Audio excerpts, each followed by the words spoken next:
There it is, everybody. That's your indication that it's time for Z Show. Climb aboard. Yes, yes. It's that time. It's that special time of the day where we all get to come here and gather in some form of solidarity, some form of fellowship, and spend a little bit of time together right here on Z Show. Welcome.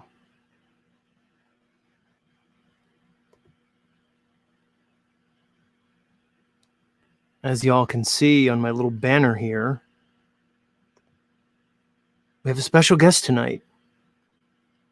And she is special for many reasons. But particularly tonight, she's the special guest, Rose 777. I could say of the Crow 777 radio show, but I'm not going to say that. I could say it. I did say it, I guess. So I take it back because I don't want to say it. Because she stands on her own. Even though she has the 777 moniker. I guess you're stuck with that now, Rose. Not like it's a bad thing, but I kind of think Rose stands on her own, so I'm not sure she needs the 777 anymore. Although I don't know what she would replace it with. So maybe just stick with the 777 thing. I'm not sure. And if you don't know who Rose is, well, you'll get a chance to meet her tonight. So that's a good thing. And if you do know who Rose is, well, you'll get to enjoy her here. Why, you ask? Why will she be here? Well, thanks for asking. I'll tell you. I invited Rose on because very recently, a member of the FE community, that's one Mr. Mark Sargent, maybe you heard of him, maybe not, I don't know. He was on a pretty popular podcast. He was invited to talk about some things, namely the FE topic. And I wanted to review it. And I think Rose is a good person to do so with me. I think she'll have a lot to add to the whole thing. So we're going to do that. We're going to review Mark Sargent's appearance on the Jim Breuer, it's a hard name to say, Breuer, the Jim Breuer podcast, which could be found on YouTube and other platforms. I think he's on Rumble. He's got like 300,000 subscribers here on YouTube and more elsewhere. He's like an old-time comedian. I'll go into more about who he is in case you don't know who the guy is. We'll get into like him and why this is kind of significant and all that stuff. So that'll be fun to get into that thing. And we'll have some commentary from me and Rose. She should be here soon, very soon. I just emailed her the link. Let me check and make sure it went through. So she has it. And we'll see. We'll see how it works out. Last time Rose was going to come on, she got stuck outside feeding squirrels. And it was a whole thing. Because she had like squirrel grossness all over her. And then she had to come in and like take a shower and like eat. So there was like a squirrel incident last time. But we'll see how it works out today. In terms of her, in terms of what time she'll get here. So anyway.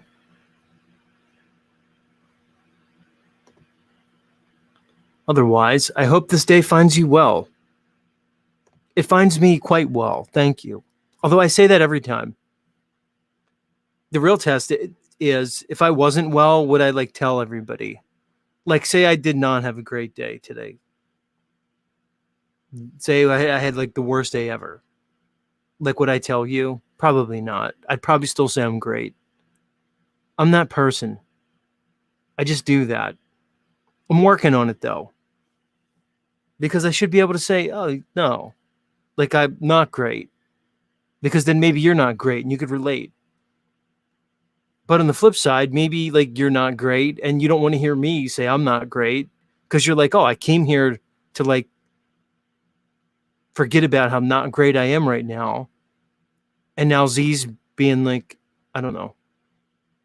I can go either way with the whole thing.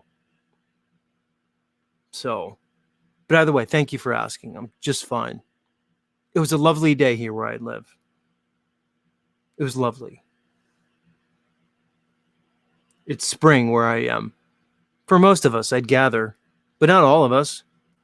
My Aussie friends, who not only is it basically their autumn, do you call it autumn down there? We call it fall where I am. I don't know. Likely you call it autumn, but you probably say it in a weird Australian accent. So I know it's like autumn for you guys. And it's also tomorrow for you guys. So it's just everything's different. I know why they call you guys like the land down under. Because you're upside down. Not like in reality, you're not upside down. You're just over there. You're still level with me, but far away. But your culture, it's upside down.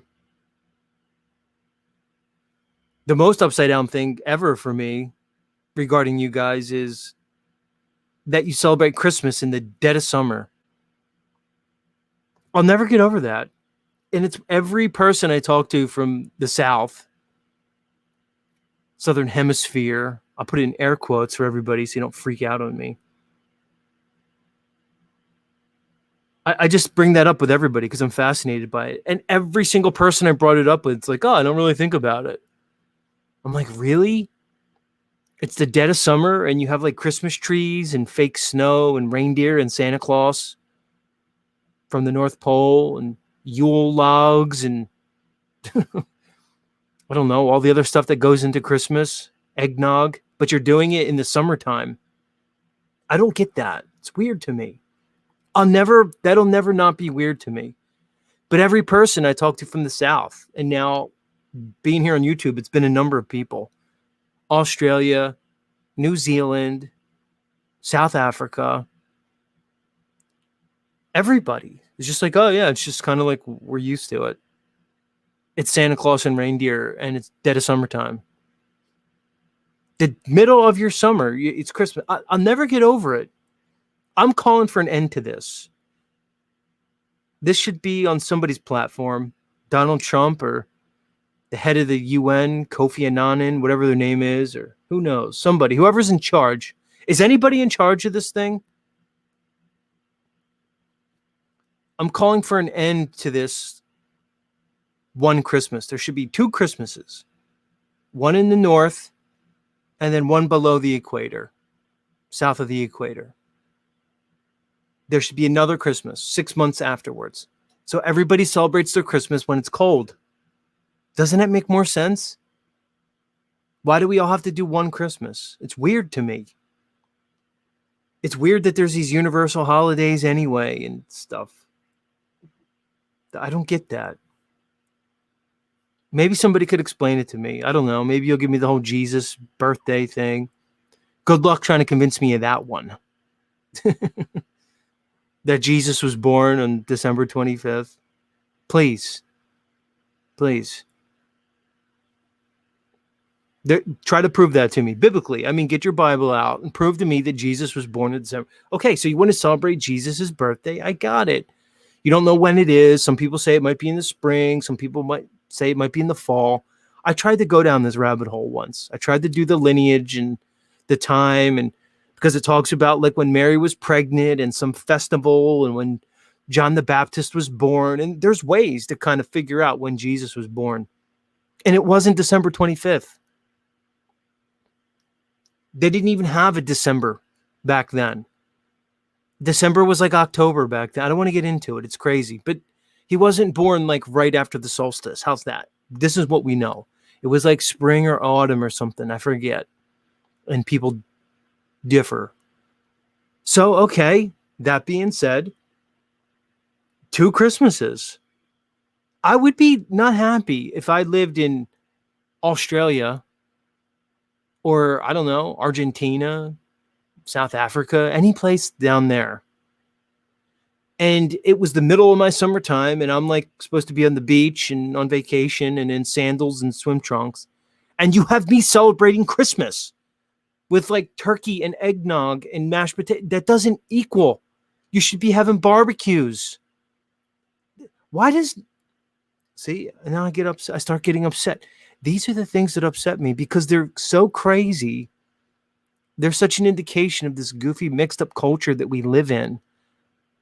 And what even makes me more nuts is everybody I talk to from the Southern Hemisphere, quote, I'll do air quotes again, just is normal with it. It's like when I bring it up to them, they never thought about it before. They're like, oh, yeah, that is kind of weird. I'm like, you never thought about that? When you were putting like tinsel on the tree and garland? Is it called garland or garland? It doesn't matter. And it was like 103 degrees outside. You didn't think that was weird? Look, Nuba's here. He's Australian. Nuba, is this like new to you? Did you realize the absurdity of Christmas and summertime until I brought it up, or you just never thought about it? I'm interested to hear if you have something to say. Yeah.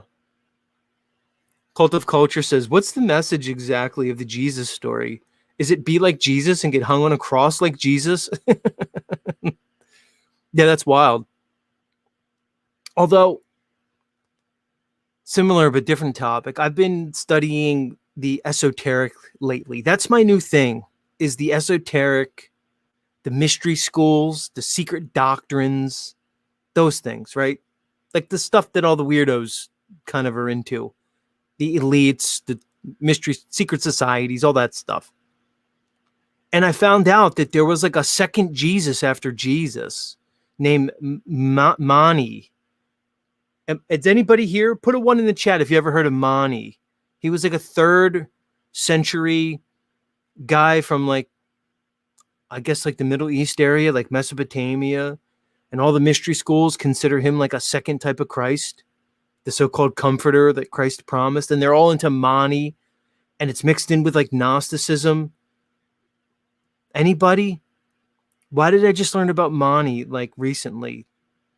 So now I'm all into this weird. I know a lot of people here have gone down these rabbit holes. This is the places that I'm at now, in my understanding of these occult teachings like Kabbalah, Gnosticism, and all this stuff, Hermetics. It's just crazy. And yeah. And it all comes down to like serpents and reptiles and dragons and like the creator's a dragon and that was spawned by Samael who like fucked Lilith, but like Lilith and Samael were hermaphrodites that split. This is I'm telling you, this is the stuff that they're into. It's crazy. It's blowing my mind. And I've always been into this, but now I'm like really getting into this. I'm like, what are the scriptures that say that they go by? And then they produced dragons, and then the dragon had sex with Eve in the garden, and it's just crazy. Everything's about dragons and these like weird flying serpent beings, and apparently they were worshipped across the whole world. It's all driving me nuts.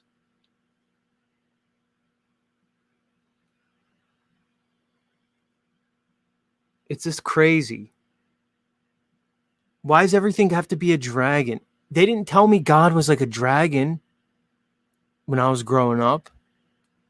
Nobody did. Serpents and weird flying lizards.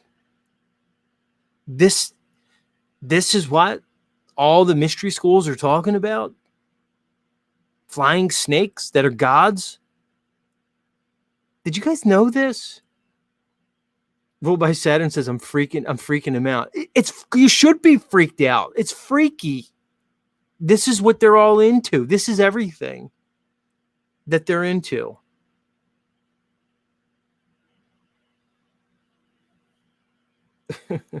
Rose says, I'm waiting for you to tell me when you want me to come up because I don't want to wait backstage. Rose, why are you on a backup channel? Did something weird happen? What's going on with that? How's this, Rose? I'll start the show now, so come on up. I'll do my intro. I think that is you on your backup channel.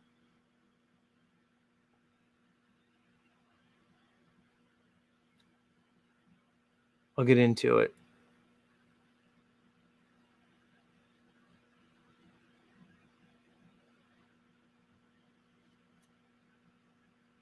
Let me start the show so Rose can come up. Yeah, come on up, Rose. I'll start the show. I'll play a little song, and then we'll do it. She says Google won't let her sign into her account on this computer. Gotcha. All right, let me get the show started, and we'll get Rose on. Again, Rose is up next, and we're going to go over the recent Mark Sargent interview by big-time comedian Jim Breuer. Well, he was big once, but he's like, Hollywood guy. It'll be interesting. I'm looking forward to it. All right, let's get this thing going. What am I yammering on about flying lizards and dragons and stuff? Anyway, it's weird, everybody. I'm just telling you, this is what they're into. It's so weird. They just kept it all from you, guys and dolls. They gave you like some basic religions with like a few books. And they're like, here, go play in the sandbox with these little religions. Have fun, kiddies. Meanwhile, they're worshiping like Baphomets and doing blood sacrifices to like flying snakes. Yeah, that's the world you live in, everybody. That's the world you live in. You should be freaked out, ruled by Saturn. It's freaky and it's weird. All right, hold on. Let me...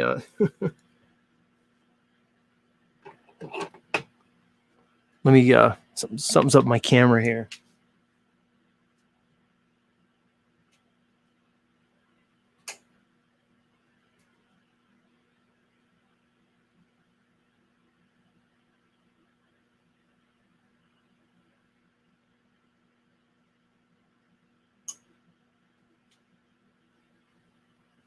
All right, here we go. That's better. All right, let's start the show so Rose can get up here. I get it, Rose. She doesn't like being backstage. Where's my camera?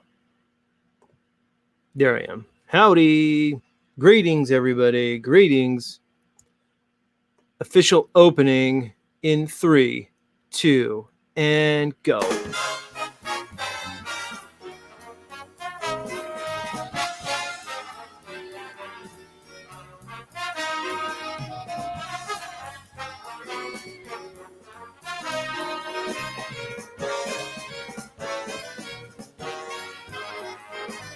Good evening, everybody. Greetings and salutations. You have found your way to Z Show. That's right. It is the end of the rainbow, the bottom of the rabbit hole, and as always, we are broadcasting live and in living color around the level horizontal topographical plane that we all call Earth. All right, folks, we are in store for a stupendous show. Up next, we have the illustrious, the stupendous, the incomparable Rose 777, and we will be reviewing a juicy piece of content, and you're going to get our take on the whole thing, and who knows, hijinks may ensue. You never know. It's Z Show, folks. You never know. But either way, strap in. You are in store for a jolly good time. Yeah, coming at ya. Who's here? Who's here? Cult of Culture, much love, much love. Sarah Breslin, welcome. Ruled by Saturn, as always. John Wayne, not the original, I'm sure, but one of them. Much love, John. Divine Spark Heidi 313 in the house. Much love as always. Dr. E. Vals coming at you that way. Good to see you, good sir or ma'am. Shadow and Light, hi. As always, welcome. Mark the Arc Spark coming at you. Good to see you. Who else is here? Who else? Just going up a lot of back and forth. Shifty Eye Shady, much love as always. Ruled by Saturn. Nuba, again, welcome from the land of Aussie. Stationary Pizza, aka Christy Lee, and so many more. And so many more wonderful people. Okay, I'm going to play a short, brief song as a musical interlude, and then we're going to get Rose up, and we'll get into the segment. Again, thank you all for being here. It is much appreciated. You are certainly welcome. We enjoy your presence as we spend this time together, and we engage in the process of community and communion with each other, communion with the all, the one, the almighty oneness, who apparently is a lion serpent with wings. Weird. All right, don't go anywhere. I'll be back in 1 minute with Rose 777.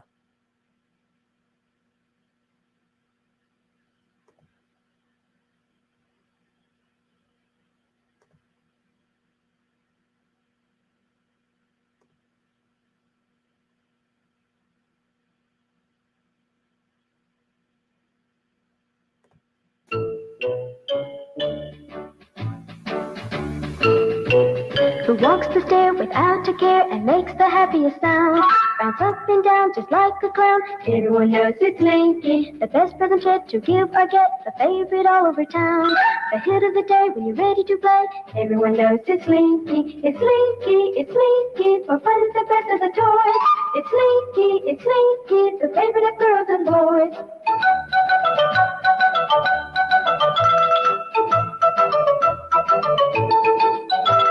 It's Slinky, for fun is the best of the toys. It's Slinky, the favorite of girls and boys.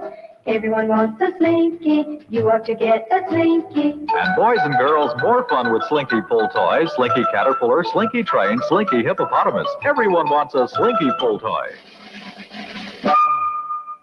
Yeah, coming at ya. All right, let's get going. Wait, I lost Rose. She's gone. Rose, did I accidentally kick you out? Oh, here she is. Here she is. Let's welcome her to the show. Rose. What's up? Howdy, holla. Hallelujah, holla back. Yes, exactly. What's going on? How are you? Doing great. Yesterday was my 39th birthday, and I've been waiting to be 39 for a really long time because I love how to say 39 in Dutch, which is 49. So I'm really going to enjoy it this entire year to be 49. Wow. How did you get on that? Like, how did you become aware of the Dutch pronunciation of the number 39? Because I love Dutch and I love speaking as much Dutch as I possibly can. But unfortunately, I kind of learned from writing emails back and forth to my friends using Google. So Dutch people, they know what I'm trying to say, but I'm not really speaking correctly. And Voy can vouch for that. I was looking into the Germanic language and how it relates to Dutch and the commonalities there. And it's so crazy when you get into the whole German Dutch thing and their genetic lineage. It's so weird. History's weird, Rose. I'm getting weirded out by history because it's like flipped out on me. I can't understand it anymore, and there's so many like timelines that don't make sense and different narratives. History has me messed up. What are your thoughts on it, on history? I think that it's probably a total lie because just the game telephone demonstrates that people don't know how to record a story correctly. In fact, there's a guy that used to work with Jason at Guitar Center who ended up becoming a cop in the French Quarter. Unfortunately, he did get killed not too long ago. But before he got killed, he told us that the body cams prove that people can't remember shit. Eyewitness testimony and the cops. Nobody remembers what really happened.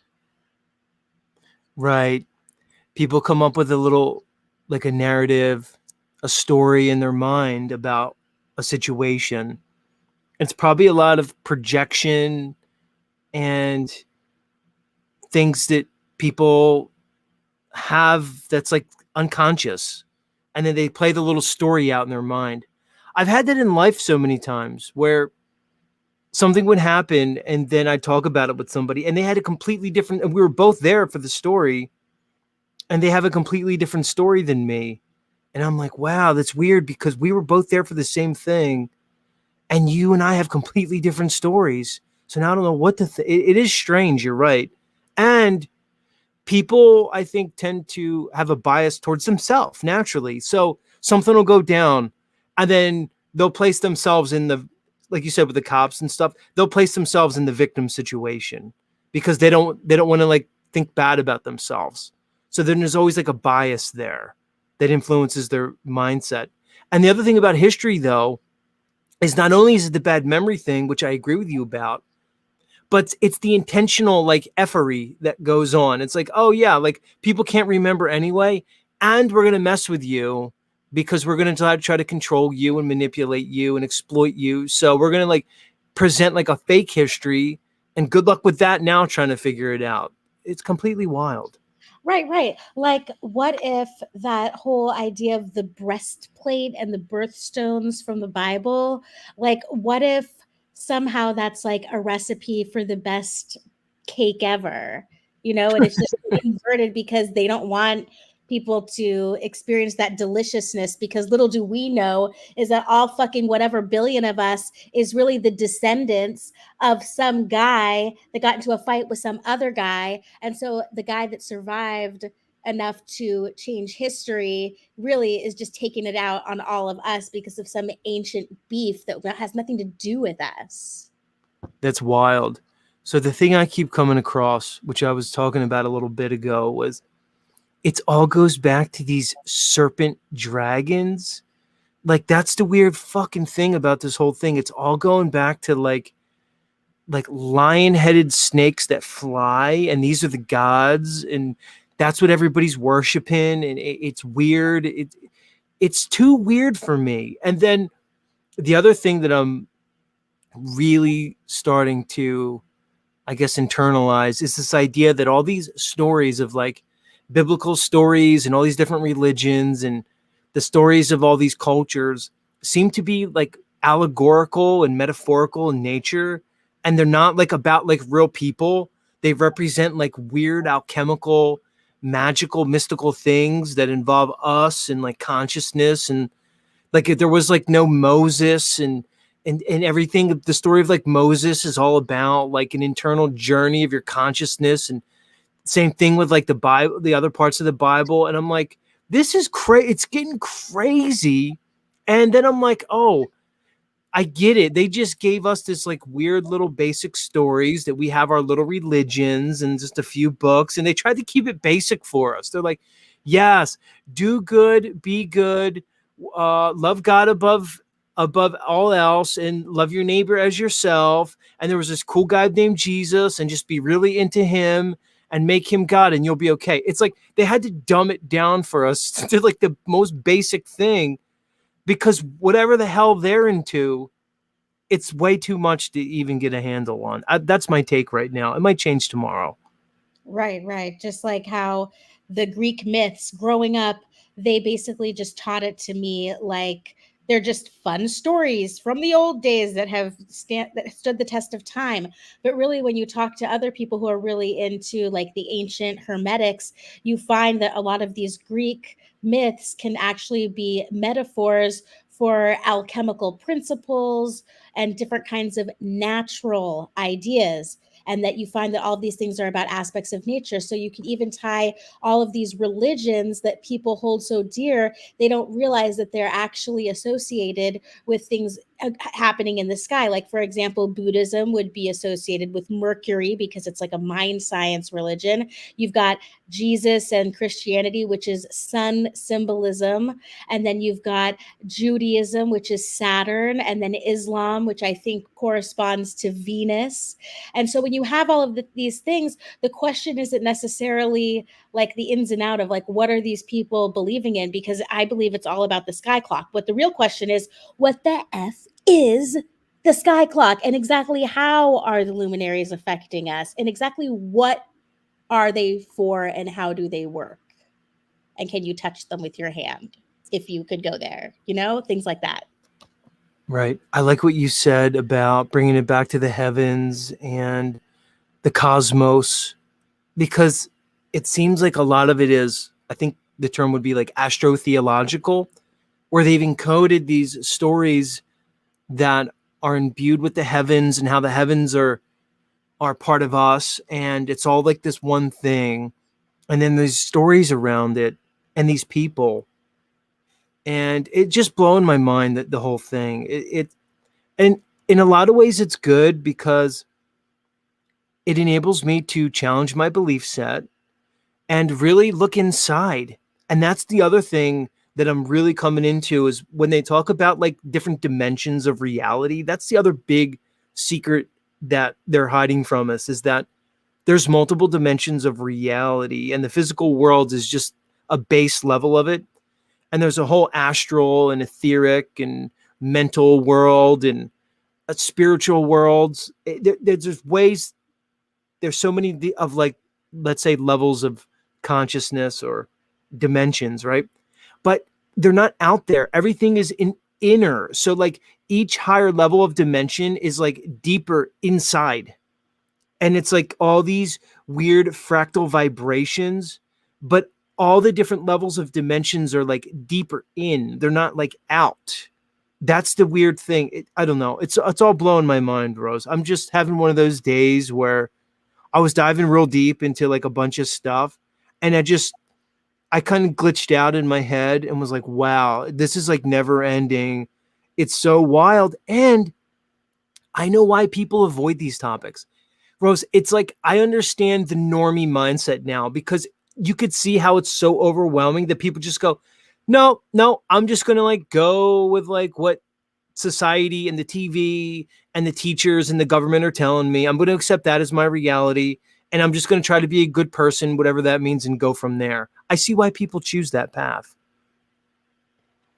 And I see why people don't want to accept that something that they took really seriously was a misinterpretation. For example, how many people as adults who are functioning in the world want to go through the whole Santa isn't real experience again? You know, you want to think that you've grown up and that you can't be tricked in those ways. So, for example, in a lot of art, you'll see Moses depicted with horns, when that actually, the horns was actually a Hebrew mistranslation of rays, like rays from the sun. So what the hell does that mean about Moses? Why would there be rays coming out of him? Does he actually represent a luminary? But anyway, I see you've brought up the screen. Let's get the show on the road, my friend. Okay, so let's get into it, because we didn't come here to talk about like cosmology and religion.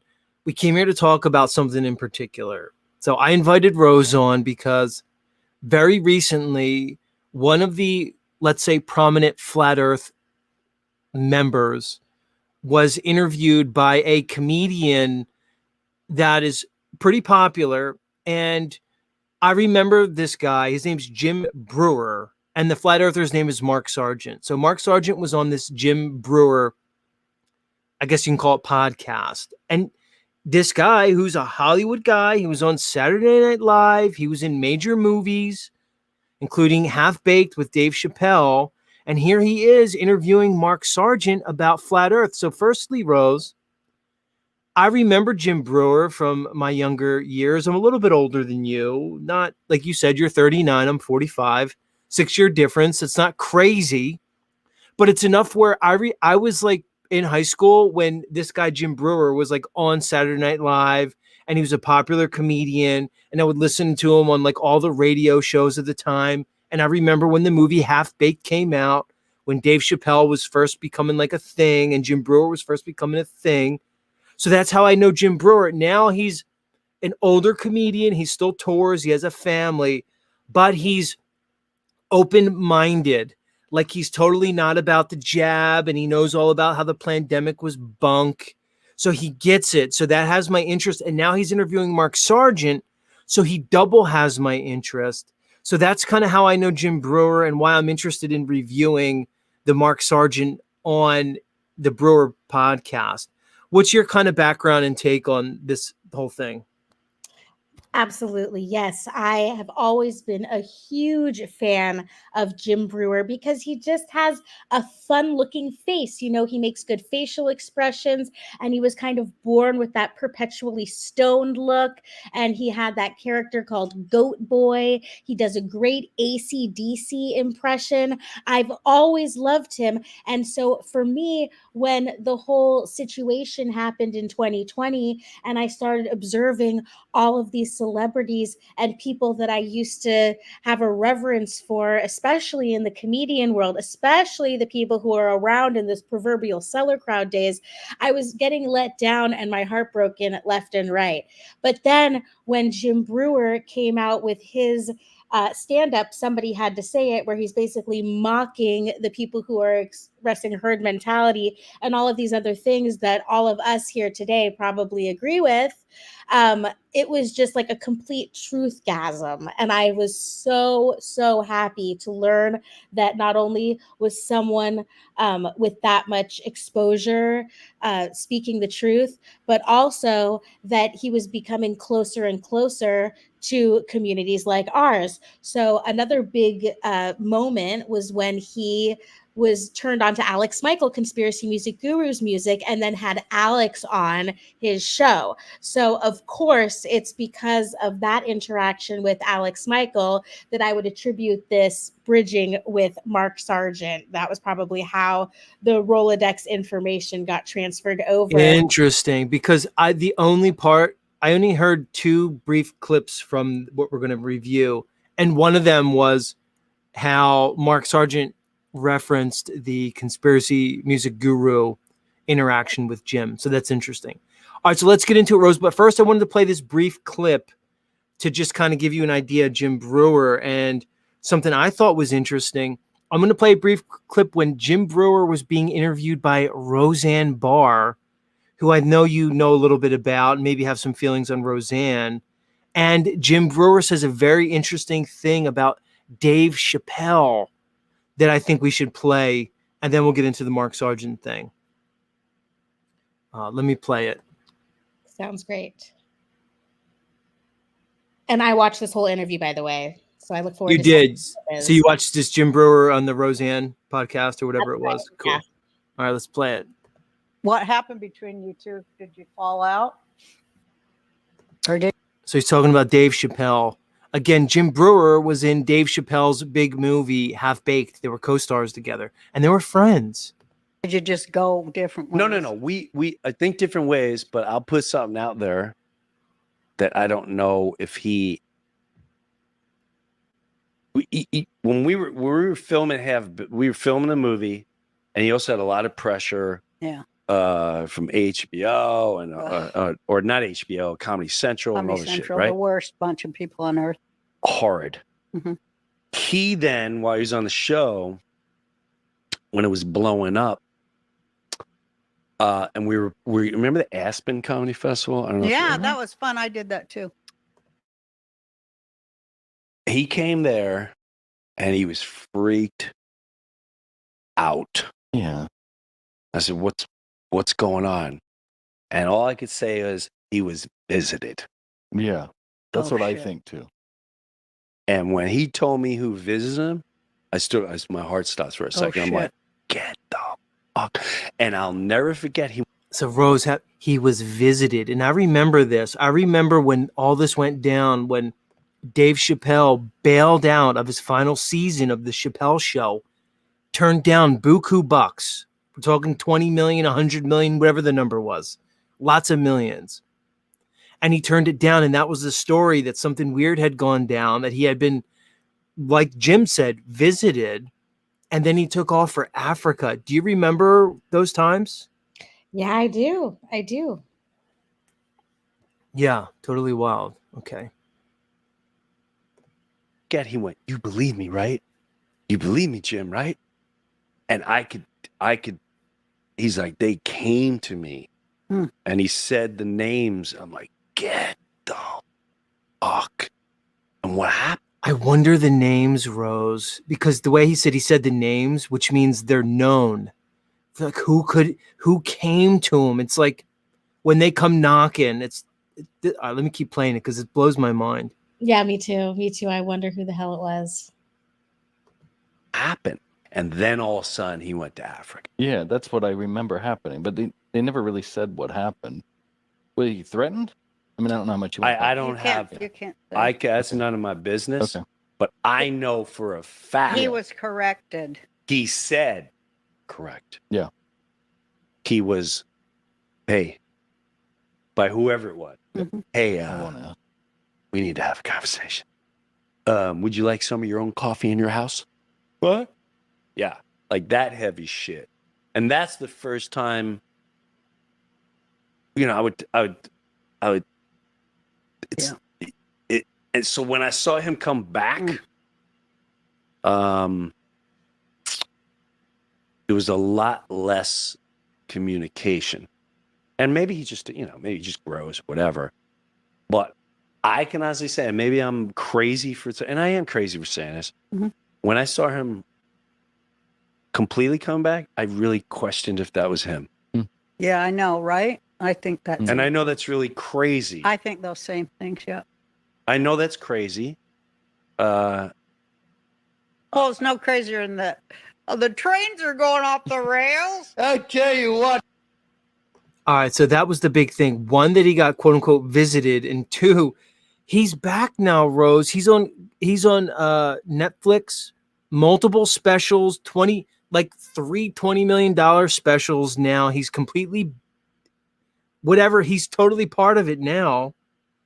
Totally weird.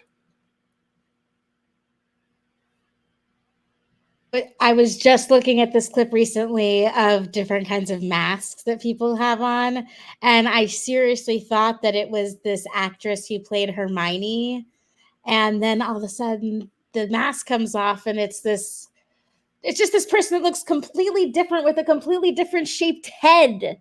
You know what I mean? It somehow. I've seen these lately. So the Hermione one is that the chick, Emma, what's her name? I don't know, whatever her name is. Her name escapes me. I know you're talking about. Yeah. But you're right. I saw this one. It was like showing like quote unquote like this hot chick, right? And they pulled the mask off and it was just some like random Asian kid. Like, like some Asian dude with a hot chick mask on. The fucking masks are crazy. Everybody's telling me that Joe Biden is a mask. Some people think it's Jim Carrey, which is cuckoo to me that that's even possible. This is not, again, I understand why people avoid these topics because it's kind of scary to think that this is the world we live in. I choose to try to make it funny in my head and just say, oh, well, I'm not going to live forever anyway, so fuck it. But I understand why people avoid these things because if this is the true nature of reality and it's kind of looking like it is, that we're presented with a whole story, a whole paradigm of what this world is. But then there's this whole other world, which is like the real world that's been kept from us. And I could see how that's scary to people. I don't know. Can I share my screen, this little video without the masks? Yeah, go ahead. Let me bring it up. Does it need sound? I think I selected it to share sound. All right, go ahead. I might have to do something. Go ahead, see if it Tell me if works. it works. You deserve the truth, and I know you can handle it. I hear it. My name is Jonna Mendez, and I was chief of disguise at the CIA. One of the things that was going on when I was chief of disguise was an enormous research program into the new advanced disguise system. It was basically the masks that everybody always wondered if we used masks, and this was the beginning. This is a series of photographs of when I met George H.W. Bush in the Oval Office. Is there any way to and make it revealed to bigger, him Rose? that I was briefing him wearing a mask.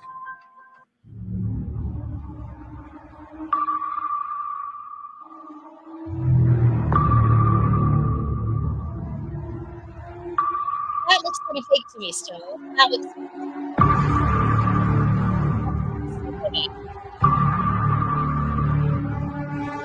Now, in particular, and regarding this photograph, it is a Getty's image photograph. If you go to the link, you can see the photographer, all those kinds of details, who took it. So what is the anomaly with this particular photograph?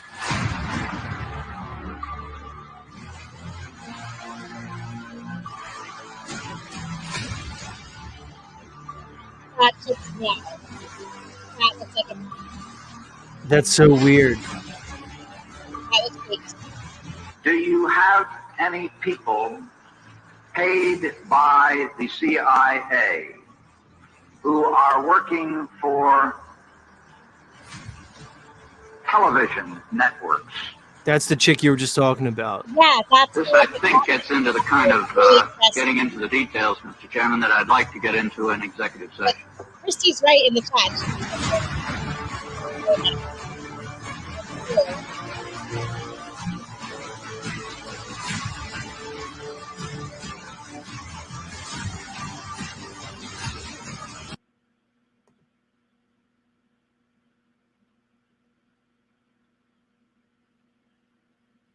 It's a 7-minute stream, so you get the picture. I don't want to hijack the stream.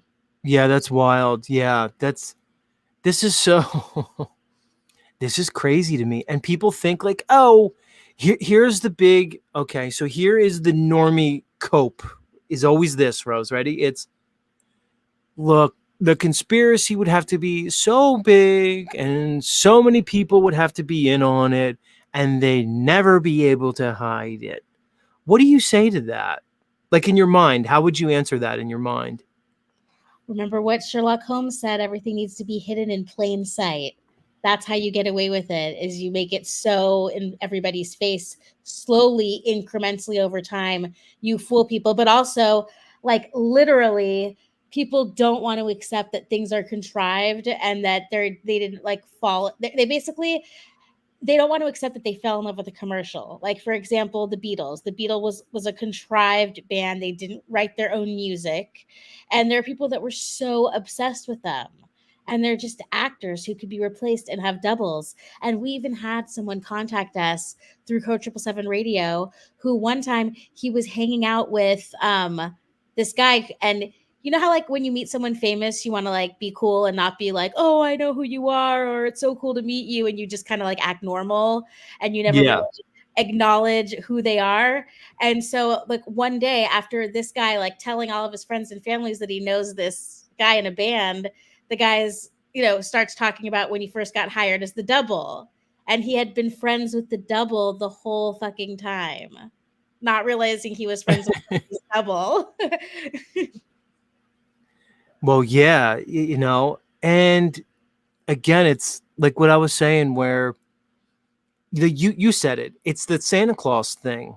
It's you don't want to lose that whole thing that we build our identity on, because you're like, oh, to me, that's, I always say with the flat earth thing, it's because like, oh, I love Star Wars. Don't take that away from me.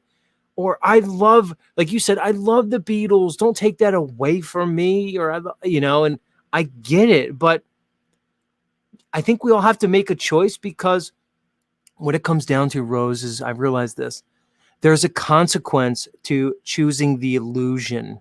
And look no further than the 2020 and what happened to everybody is that they're not taking us on like a fun little ride. It's not like, oh, the controllers are lying to you, but they're taking care of you. Like, isn't your life so great? Like, Don't rock the boat. You have your house, you have your job, you're well fed, you have your family. What's the big deal, everybody? I still have to go to work on Monday.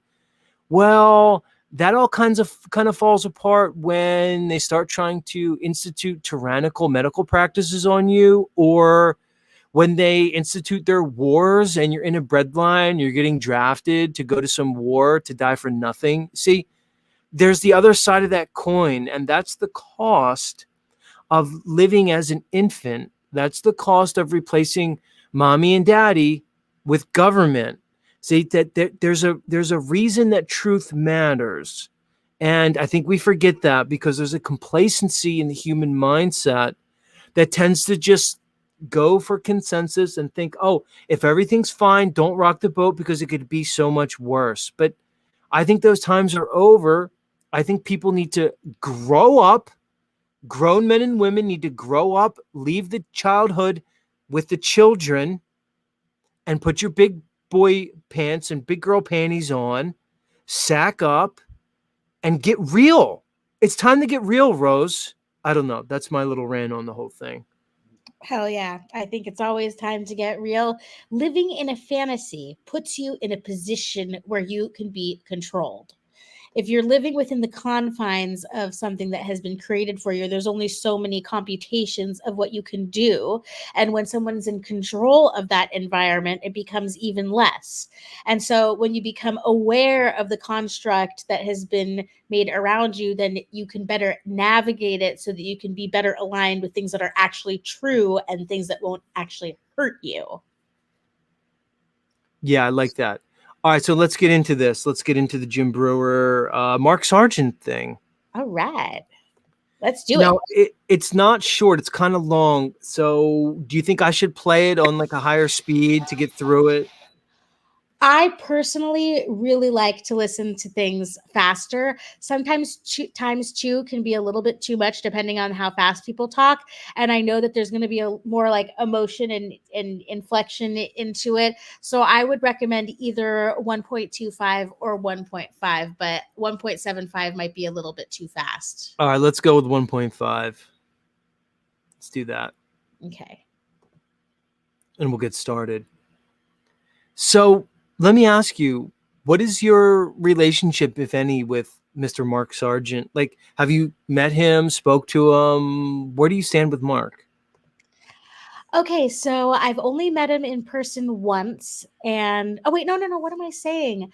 I've met him a bunch of times at Flattoberfest, but there was one time in particular where I had a bunch of people come to my hotel room and hang out with me. So it was Mark Sargent and David Weiss and Chris Crum and of course Jason, and I think Karen even stopped by. Well, I can't remember if Karen did because she was busy with the conference, but Alex Lowry, and it was just fun, and everyone was just being a dork and hanging out. And I when people say that, you know, he's some kind of agent or whatever because he quote unquote came out of nowhere onto the scene, it doesn't resonate with me. And I just think of him as a nice guy. And the last time that Jason was doing a talk at Flattoberfest, he ended up going to dinner with Mark and one other guy, and he said that he was an incredibly kind and genuine, friendly person. So that's great. Was that the Las Vegas one, the one they just had?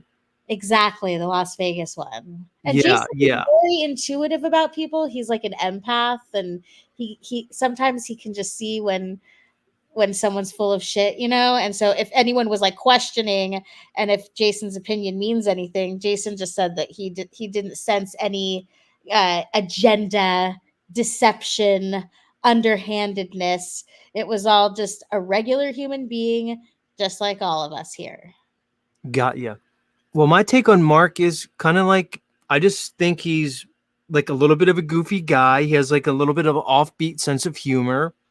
It's probably weird for him to be in the position that he's in. And I would agree with you. I would kind of give the same take that you just gave, although I've never met him personally, but I have the same impression that you just related, that he just kind of seems like normal. And I know what it is to be a flat earther because I am one. And I know the things people say about me And I know the things that people say about other people who kind of are doing this whole thing, coming online and saying the stuff that we say to people. So I could imagine that I get it on like a micro level and he gets it on a macro level. So I have a certain perspective on this whole thing. I know that people just say anything, especially on the internet. So baseless claims, unsupported and unevidenced, they don't fly in my book. So I would agree with you.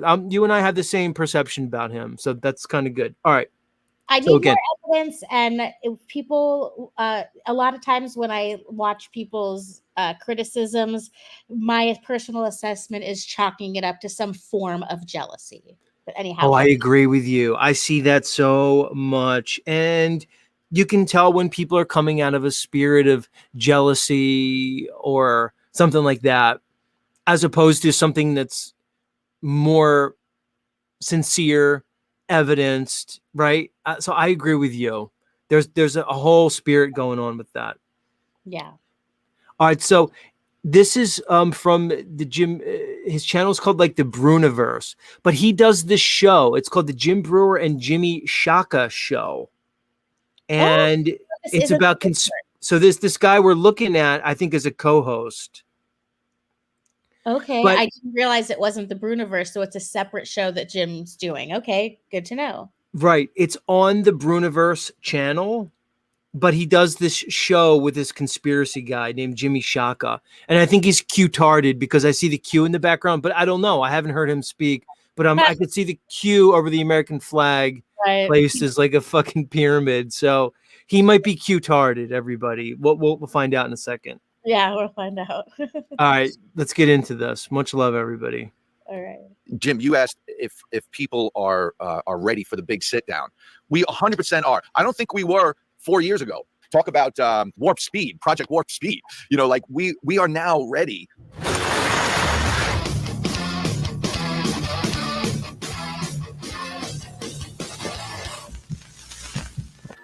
Mikey Mike. That's what it's called, Brewer's Bunker. Cool.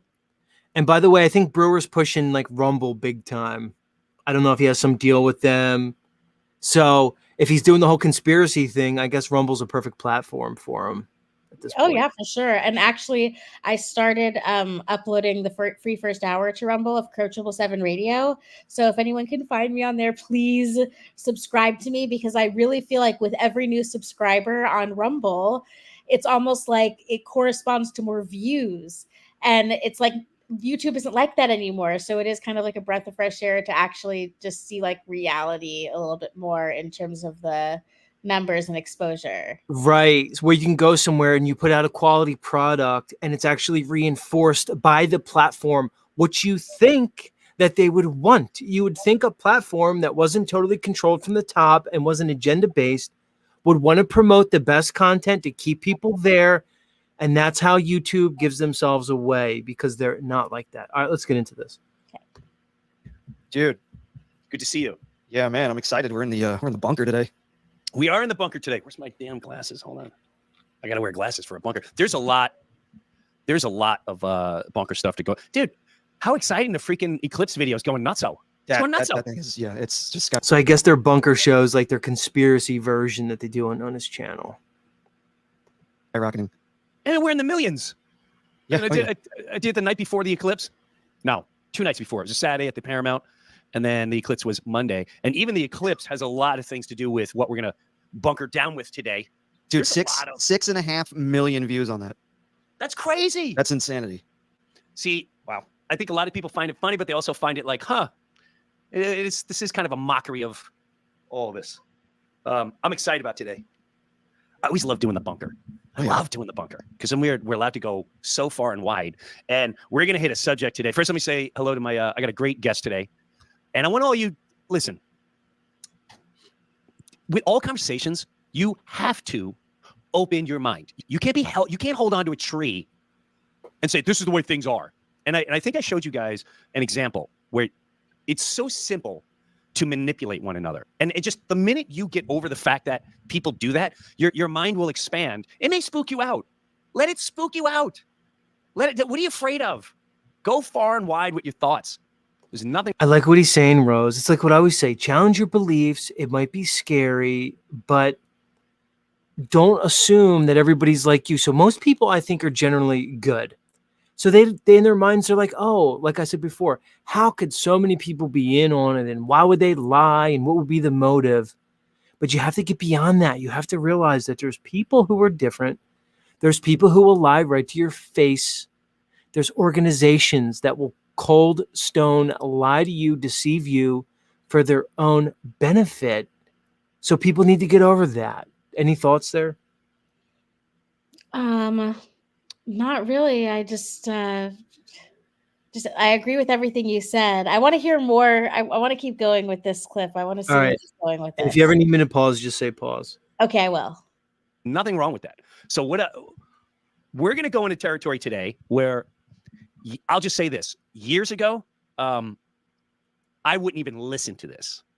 I used to do this podcast called The Metal in Me. I think it may still be up somewhere. It was more comical, and we did a lot of heavy metal. We tried to write The Odd Couple with the lead singer of Judas Priest living with Ozzy Osbourne. It was kind of funny. You know, Ozzy's like, I'm pretty sure I want the milk today. I don't see the milk. You know, and Halford would be like, do you like frozen bananas? I have frozen bananas in the freezer. It was so stupid. We just laughed at it. So anyway, when we were doing that, the guitar guy, one of the guys on there, a guy named Mike Ticci, look him up on Instagram, an incredible musician in person. He's like, hey man, I got a friend, and he brought this subject up. And I was just like, dude, I can't take you seriously. I'm not even gonna listen to you. This is a stupid conversation. And it's just amazing how not only is it not a stupid conversation, but it's a very important conversation, what we're gonna have today. And I want to remind you of this. I showed you an example of a professor, because we trust professors. Anyone with a label, we must trust. Fully at 100%. They are trustworthy. They are our idol. And he had a blue circle right next to it, an orange circle. And he goes, one of these circles are bigger than the other. And I'm telling you, I feel like I'm wide awake and I'm with it and common sense. And I'm staring at these two circles going, is he crazy? That was my first reaction. Is he crazy? There is no way one of these circles are larger than the other. This guy's crazy. And he goes, look at it real hard. I know a lot of you think it may immediately look like they're the same, and that's what your instinct tells you. But I'm telling you, one of them is larger. Now we're going to have a vote. How many people think the blue circle is larger? And all my life, I'm sitting there looking, going, this guy. And then I went from, you know what? The blue one is. Rose, I have to say this. I think it's so funny that, like, the baby, because Jim Brewer's, I don't know. Some people are saying he's a flat earther. I don't know. But, like, the fact that this type of stuff is so verboten and censored in the mainstream, that just hearing a guy that's kind of mainstream, and he was mainstream 30 years ago, talking about this, and even the fact that even maybe he might be a baby truther, it just goes to show the disconnect and the power of the mainstream is that even like this little exposure from like a flat earther being on the Jim Brewer show, it actually is the exception that highlights the rule that there's like an overarching narrative that's pushed basically ubiquitously across all platforms that are probably owned by a very few corporations. I don't know. That's my thought there is like, wow, the disconnect between like our world, the world we're in, and then like that whole world, and how many people are unaware of that situation. Anyway, that's my thought on that. Yeah, it definitely seems like some kind of shift is occurring in some way. Like people were saying that some kind of transformation or shift was going to happen after that eclipse. And even recently in my personal life, things have been developing with like my sister, who was always really closed-minded, is now becoming more open-minded to these things. And it's just so interesting to have people kind of waking up around me. Did you ever see his stand-up? Somebody Had to Say It. No, but I'll watch it now. Let me write it down. No, seriously, like you could put it to any part of that on the show right now, and it is so freaking hilarious. You will have a truthgasm, I promise. Nice. All right, let's continue. Okay. I guess the blue one is a little. I didn't see it before, but yeah, I could see the blue one's a little bigger. And the classroom raised their hand, like maybe 3/4 of the room. And he goes, "Which one thinks the other circle's larger?" And then the rest of them, he goes, "All of you voted on which one was larger." Well, guess what? They're the same size. Exactly what your instinct told you. And that's how easy it is to manipulate a society. It's that easy. You just don't believe it. So let's put our glasses on and get ready. You need to just listen. Just listen. I don't care what He seems excited about this interview. You can tell he's excited. Relax. And sincere. And let's have like these he's conversations. trying- he wants it to go He well. absolutely crushes all over Long Island. And He already figured it out. he's been one of my before he greatest did it. friends since I think high school we started. And just crushed at the Paramount. Always does. We got to get this tour going. Jimmy Shock is with us in the bunker. Thank you, bro. What's going on? I'm excited about today. I don't know if you want to start with some stuff, but I have a guest, and I really, really can't wait to get in his subject. I forgot my glasses, but I do have my tinfoil hat. Did you get any? Did you get anything going with? I saw all these different things online about the eclipse and all that jazz, and I did that night, which is going crazy right now. But on a deeper note, like I saw videos, Jimbo, where a guy was, I guess he was looking through the glasses, and through the glasses you see the eclipse, and he's going, and it's all over the internet, and he goes, so if the moon is casting the shadow, and then he cut to the sky where the moon, and you're like, I saw that. Why is the moon right there? And well, then what's covering? What is that? Bro. What is going on? So if NASA is wrong, then why do we believe anything anymore? Which is where we're gonna go. I mean, you saw that, right? I saw that, and that's interesting. First thing I thought of was there are these patents that you could look up where they have like a fake sun is one of the patents. Okay, a method of blocking the sun is another patent. Bill Gates. Sun. It's not exactly. It's not a conspiracy theory. It's a fact. Right. It's not. Here, I can take my glasses off for that. Bill Gates wants to cover the sun. He wants to make it where we can black. Rose, I bet you can get Crow and Jason, either or both, on this show. Is that something that you think you or they would be interested in if that were possible? Yeah, now that Mark's been on, I feel like it's more possible. And so we'll see. Oh, that'd be pretty cool. That'd be awesome. It would. I'm not getting my hopes Black up, out the sun. but we'll see. Yeah. And so we can all be saved. Look it up. It's not a conspiracy. That is a fact. You don't think whack jobs? This is Avengers. You're living in the Avengers here. Hello. Hi. Yeah, I know you're all excited about the ball game this week, but there's some whack jobs running the show right now, and they've been for a while. Yeah. For a long while. Anyway. So, but the one thing I wanted to that I thought about with the eclipse was I feel like here it was a moment where they did it again. The fear, it's always the same thing. Use fear. Be afraid. The National Guard is being called out in Wyoming for the eclipse. I like where they're going with this because that was my take on the whole thing. I saw more than half the truther community just going nuts about the eclipse fear porn. I like how they're like aware of that. Yeah, it's like getting bent out of a shape over what your clock is doing. Yeah, it's like, do you know there's a solar eclipse like every year or two? It's just not always over America. Like most of the time it's over the ocean or like Siberia. There's always solar eclipses. People are crazy, Rose. Yeah. And the other thing, and I'm going to play, is the doomer part of the truth community. I've completely disconnected. I've unsubbed from every doomer channel. All these people who are trying to tell me what this means and how that means the world's going to end in 2 years, they could all go fuck off. Hey, even if they're right, stop, just present the information. Stop scaring people. And guess what? If we all die, so what? We all die. We're going to go somewhere else anyway. It doesn't mean you're over. So anyway, I like where they're going with this whole thing. And think about this.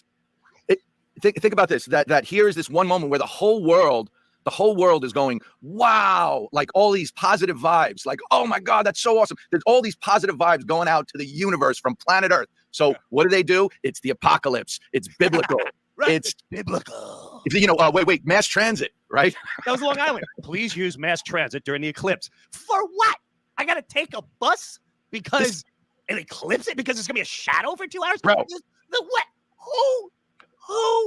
signs this off? Why can't these people be accountable?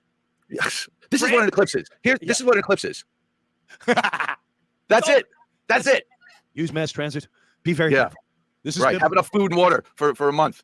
Right. If I see one more thing online saying the EBS is about to go off, make sure you have food at United States of America. It's going. Stop.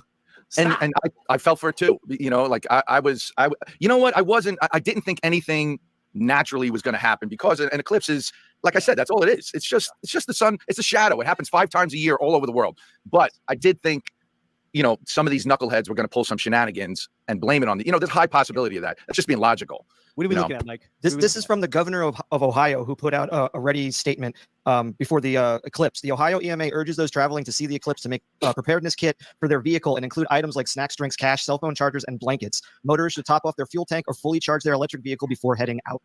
So they were prepping people for nothing. Be afraid, be very afraid, you know? So in a way, I feel like it kind of cured me of buying the fear porn, you know? There's, you know, like my daughter, ever since she was little, I said, there's nothing to be afraid of ever. Be smart, you know, be aware, but you don't have to be afraid. Don't be afraid, you know? So with that said, I want you to understand, as you're listening, as you're watching, I know it's a little hard to think that things aren't what they seem, but they're really not. And the minute you start exploring. So I want to bring on Mark Sargent to join us today in the bunker. What's up, Mark? Sorry, I caught you while you're there. He is. How are you, bro? I'm good, and thank you so much for having me on the bunker. I'm very excited. This is great. There he is, Mark Sargent. All right, so Rose, I got to do my critique, if you don't mind, before we start, just on his whole presentation.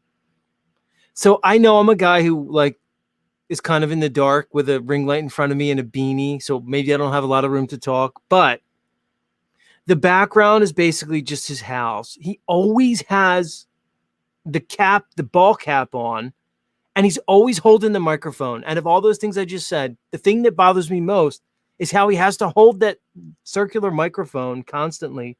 He looks uncomfortable. Mark, if you hear this, I need a change in Mark's motif. That's what I'm recommending. He needs a better background. I think he needs to update his look a little bit.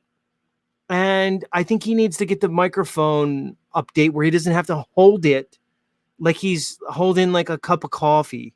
Any thoughts on the aesthetic? I mean, it could just be that he has he wants to be doing something with his hands, like the way that people like holding a cigarette when they talk. So it could just be a nervous fidget with holding the mic.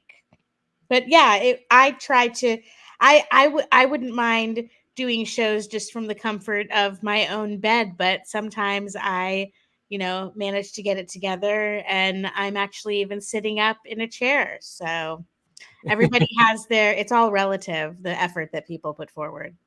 Yeah, no doubt. I had the same thought about the microphone, that at this part, he just wants to hold the mic, and he probably likes it because he could bring it either closer or away from his face and not alter his position. So I kind of get that part of it. It just seems uncomfortable.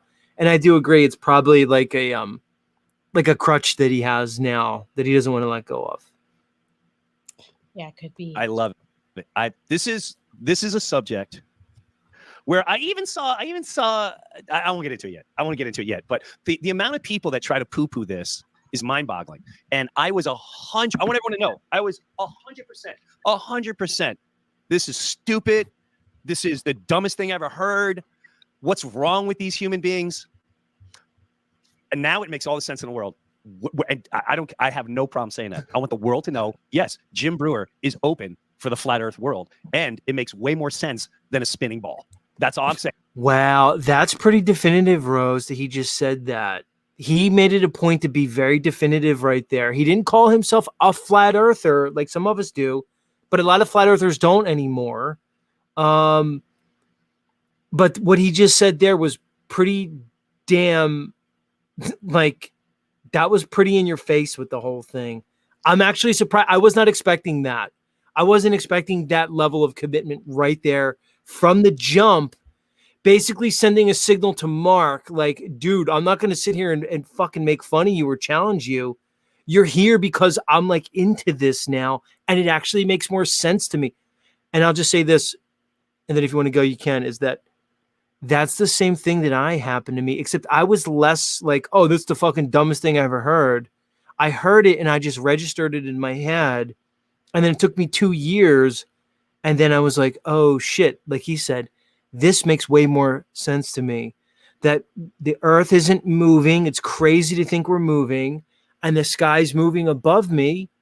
And they're telling me it's the opposite. That makes way more sense to me. So I could kind of relate with what Jim just said right there. But kudos to him. He's gaining my respect big time.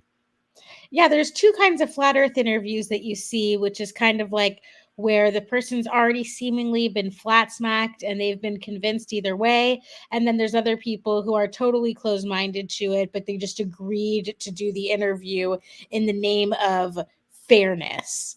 And so here it looks like he is already on board and that he's just trying to have a presentation on his channel to open people up to the idea in a fair and, just a fair and a balanced way, hopefully.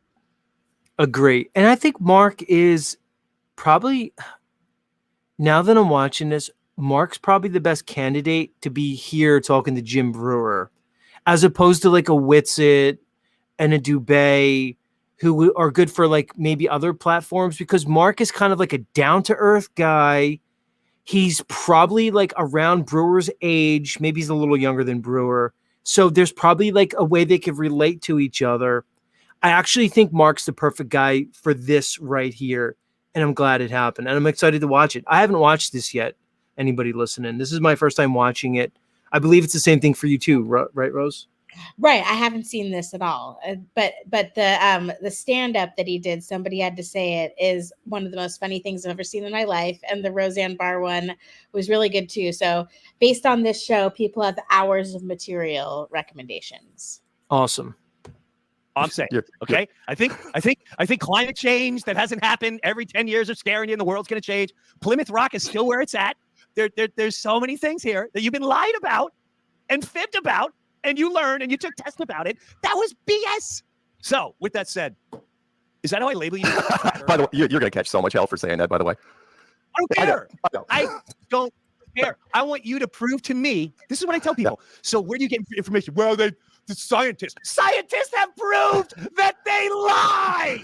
Who's getting another shot? That's right. Who didn't take ivermectin because it didn't work? They lied. So I don't want to hear you learn from a scientist or school, because it has proved none of that. It's all nonsense. All right, sorry, I'm going. No, it's okay. And to your point, I do a section on a podcast every Tuesday called, and I've been doing it now for 2 years, called Lucky Unlucky, where I say, okay, if you're lucky, you caught, some sort of weird side effect that reads like a book of witches spells, and if you're unlucky, you catch suddenly, unexpectedly, short illness, brief illness, blah blah blah, and then you're done. So yeah, absolutely, I'm totally with you there. So before we get into this, if you don't mind, Mark and Jim, I saw something. Now this guy's a flat earther, and that is definitely a name that people like to throw around, and it's like it's an insult. It's just another insult in a way to poo-poo people. Sure. I saw this video, and this is something that everyone listening and watching, you can go test it out. So here's a guy explaining to you why we believe what we believe and why the Earth most likely is flat. Right. This guy brings up a totally different situation. He says, to make us feel that way. We're all challenged. Yeah, who prints those books? Do you know who prints? So he goes on to say, Ghislaine Maxwell's father prints our books. No, wait. No, it means that they're lying to you about what's in those books. But he starts going on to saying cities across our whole country. You can't send it to Mike to play? No, and you know what? And it's the wrong. So in this, he said, here it is. This is the one I wanted. North America was destroyed by fire between 1850. Did you hear what he said? He said, every major city in North America was destroyed by fire between 1850 and the early 1900s. Every city in America was torched. So we don't really know what was here anymore. They left a few museums or whatever you want to call them. Look at whoever's watching. Look at your big city, wherever you are. Atlanta, New York, Chicago, doesn't matter where. Type in the Great Fire of, and then type in your city. You're going to see that at some point between 1850 and 1930, your city was completely devoured. That was in this country. Yeah. Bro.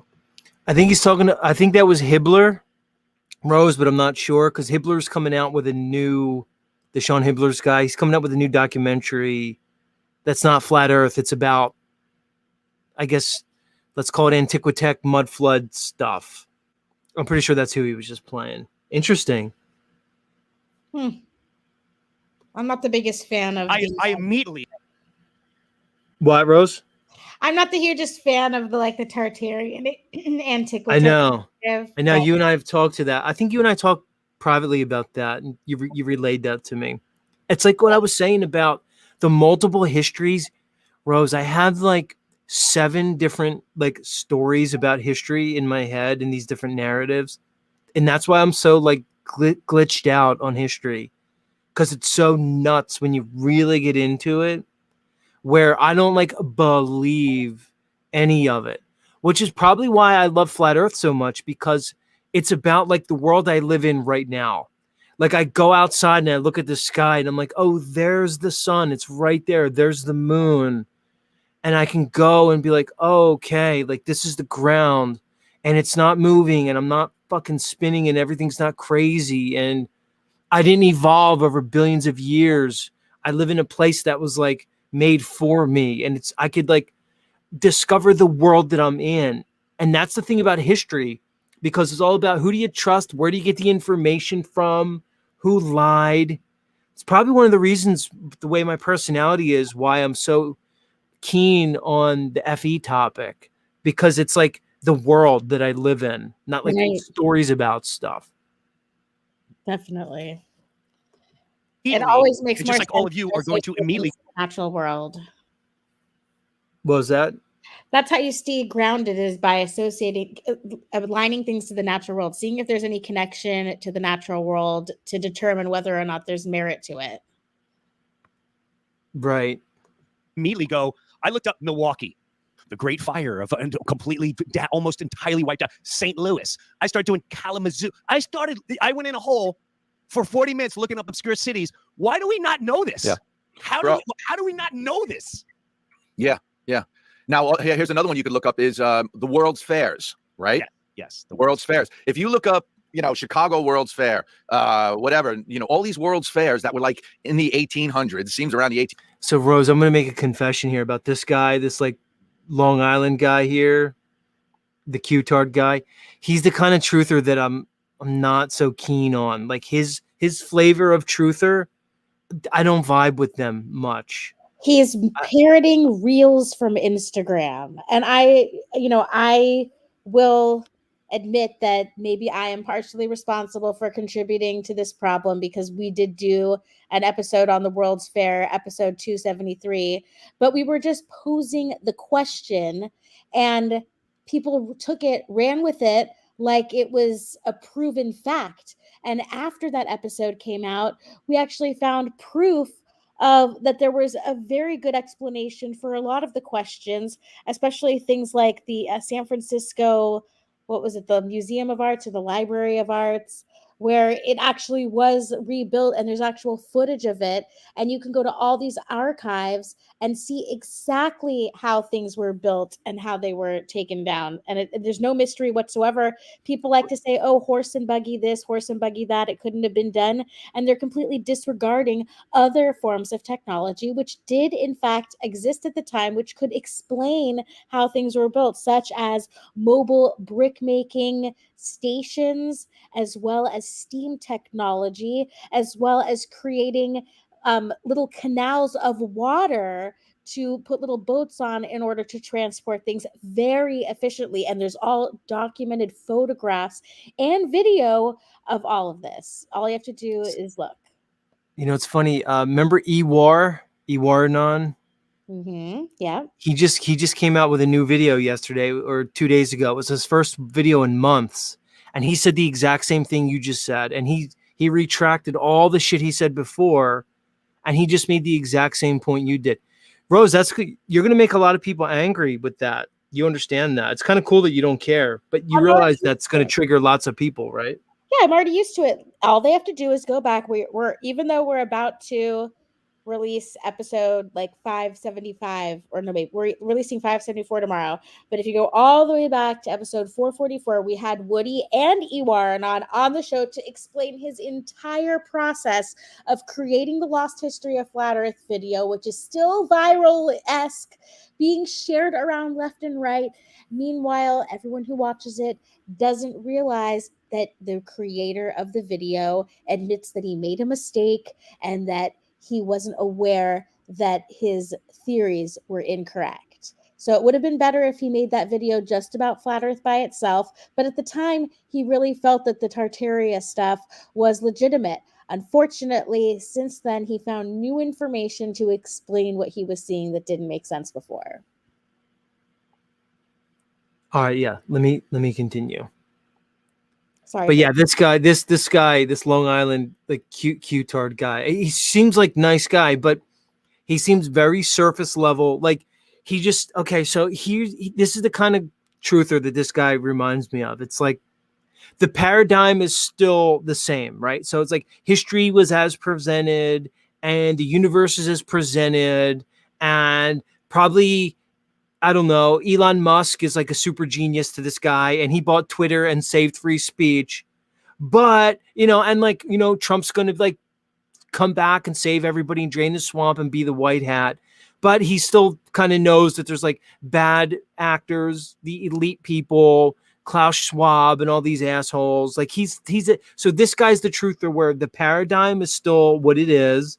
And I don't know, professors are still smart and doctors are still really great. Just some of them were corrupt with the jab, but he like knows something that's the truther that I think this guy is. And he rubs me the wrong way. I could just tell, but not Jim. Already Jim seems like an open-minded person who's not like invested his ego into this. And Jim seems like he's going through some awakening at this point of his life, probably stemming from all the Chappelle shit that he saw firsthand. So I like Jim's vibe and his take with this whole thing. He seems open-minded. So I'm digging Jim. This guy, I don't know. I'm just getting like that type of truther vibe from him. Not like he's a bad guy. Just I kind of have him pegged. Like this guy was at January 6th, like he was there, which I shouldn't make fun of him because people make fun of me because I was there on that day.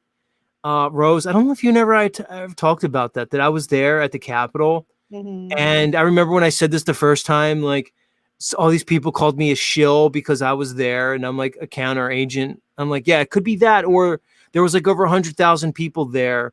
And I had a Q-Tard family member that was going. And I was like, I'm not going to let him go by himself because he's going to end up getting in trouble. And lucky I went with him because trouble did happen. So I was there on January 6th. I bet this guy was there storming, the Capitol. He's that guy. And you know what I sense is that, like, Jim Brewer, he's just there to be open-minded, take it all in. He didn't have to do any work to show up. He's just being himself. Whereas this guy, he's kind of, I can tell that he's in charge of the content. And he was probably the one that organized Mark coming on. And Jim is just kind of like the main talent that's the draw for the audience. But this guy's like stressed out because he's like trying to look everywhere for all this information. And he just kind of like looks at the view count. And if it's a high view count, he's like, oh, I could mention this and it will make me look smart. Interesting. Let's continue. In the 1800s, some went down.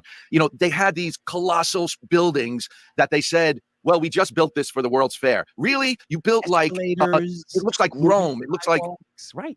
These incredible Greek structures or like these buildings that are, so much more beautiful than the structures they build today. And they say, oh, we just built it for the World's Fair. And then we're tearing it down afterwards. So just like the fires, they destroyed something. Yep. Here you go. The Great Fire of Jacksonville. At least 90% of Jacksonville burned to the ground. 2,368 buildings along 146 blocks were destroyed. That was in 1901. Bro, how do we not know? How do we never heard? And right. Here's my bigger question. How'd this guy find out? He goes on government and he's, they label him as a flat earther.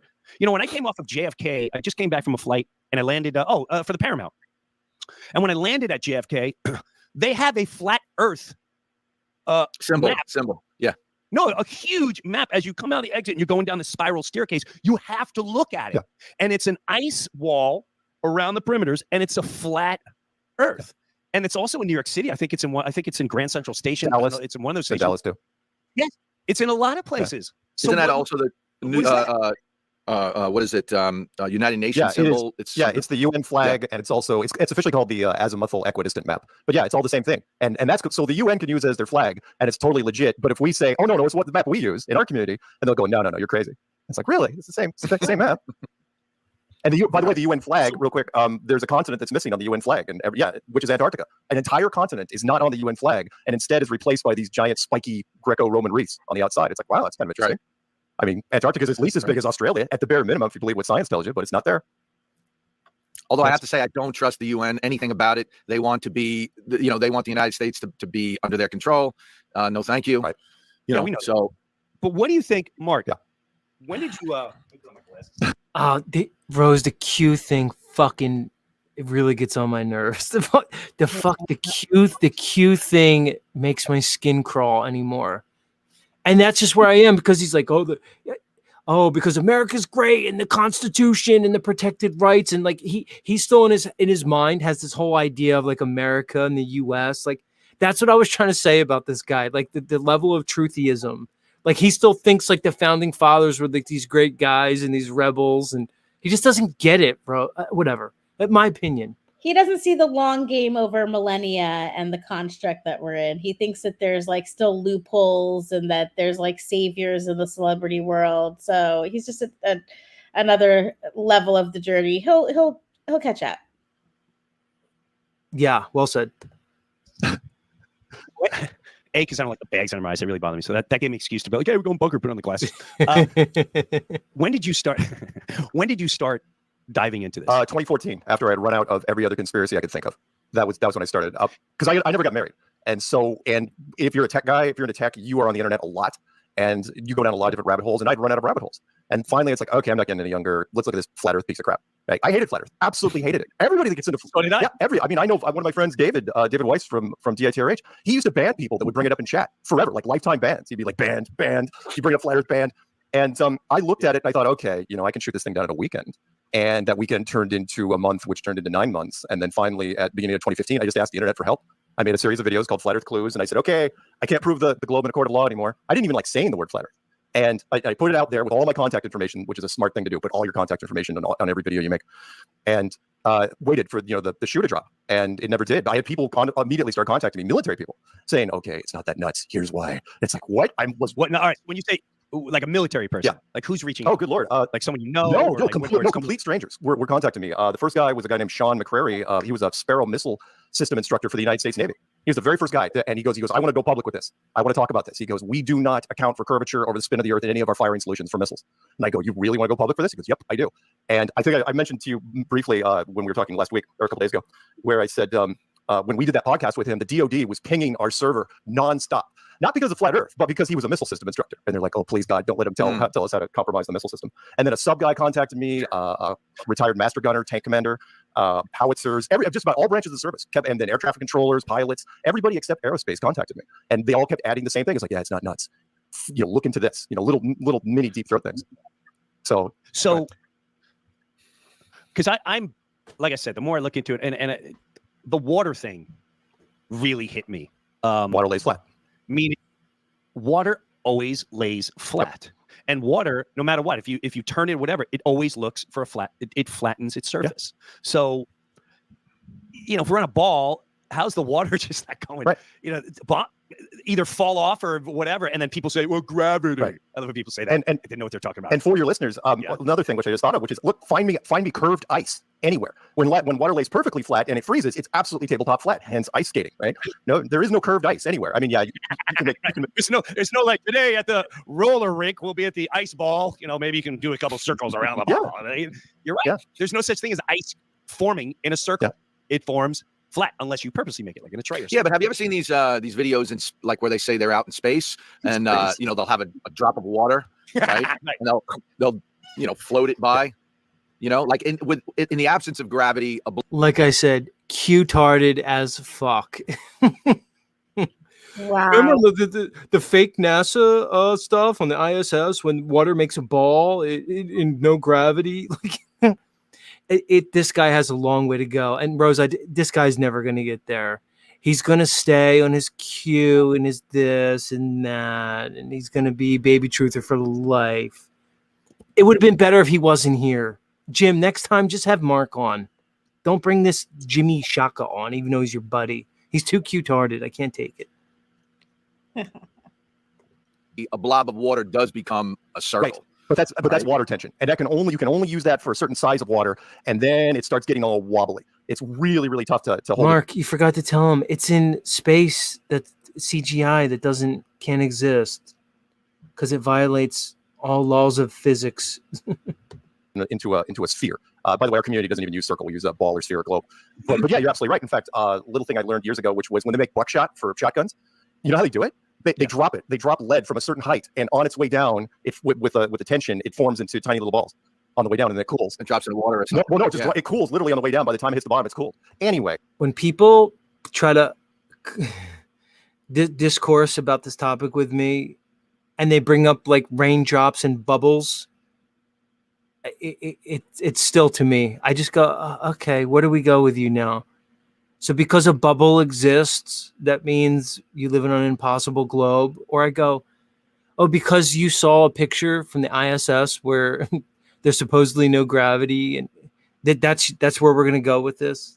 Anyway, let me continue. Well, you can't even try to duplicate gravity because you can't create gravity inside of a tennis ball or a wet tennis ball or a raindrop, because the idea of gravity is only existing on the larger scale, right? So it's basically, it can't be proven, which is why it's a theory.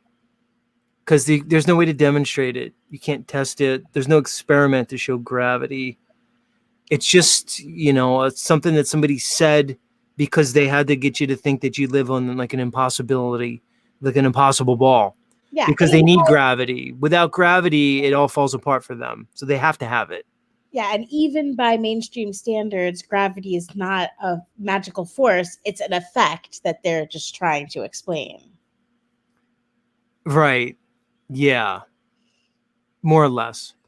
Anyway, but to your point, as far as the videos, they used to do, now it's a combination of CGI, but before CGI, they used to do something on parabolic flights. You know what those are? Like, it's called the vomit comet. No. Okay, so you could, so you take a plane, Jimmy knows. you empty out a plane, and you put people, you can pay money to do this even now if you want. It's called simulated anti-gravity. And you get the plane, and you basically nose down at a certain angle in the plane, and you're basically, you're skydiving without wind is what you're doing, because you're basically you're in a plane that's falling at free fall speed, and you can record in there, and you can watch what water happens in that. And it's like, okay, water falling inside this airplane. When they got to the CGI stages, that's when everything changed. Then they didn't have to use the parabolic flight so much to fake it. So, always interesting that the ISS is almost exactly as wide as the inside of an airplane, filled with material. And there's always this noise. There's so much wrong with the ISS. I could spend forever on it. But anyway, go ahead. I'm sure you got questions. What, Jimbo? What were you No, I was going to say ISS, International Space Station, NASA. NASA's a joke. Has been debunked. NASA's been debunked for many, many years. And if people haven't seen that, you can find too much information. That's how we, the fake microphone handoff. Have you seen the green screen? Thank you. The cables. Like, let me just move this guy's cable here. The gel in the hair with the girls. Right? It is from a stagecraft standpoint, it is atrocious. I mean, I'm stunned. I look at it, it's like, who is producing this? It is the worst. When the women came out with their hair doing the Bride of Frankenstein thing, when they permed the hair straight up, I'm going, that is the last thing you would ever do, right? Normally, because like, okay, all you have to do is put a hat on them, tie their hair back, whatever. It's like, oh no, we want to try to simulate anti-gravity. The general public will believe it. It's like, why would they believe it? I mean, you could bounce a quarter off that hair. It was awful. But it's like they jumped the shark. Absolutely.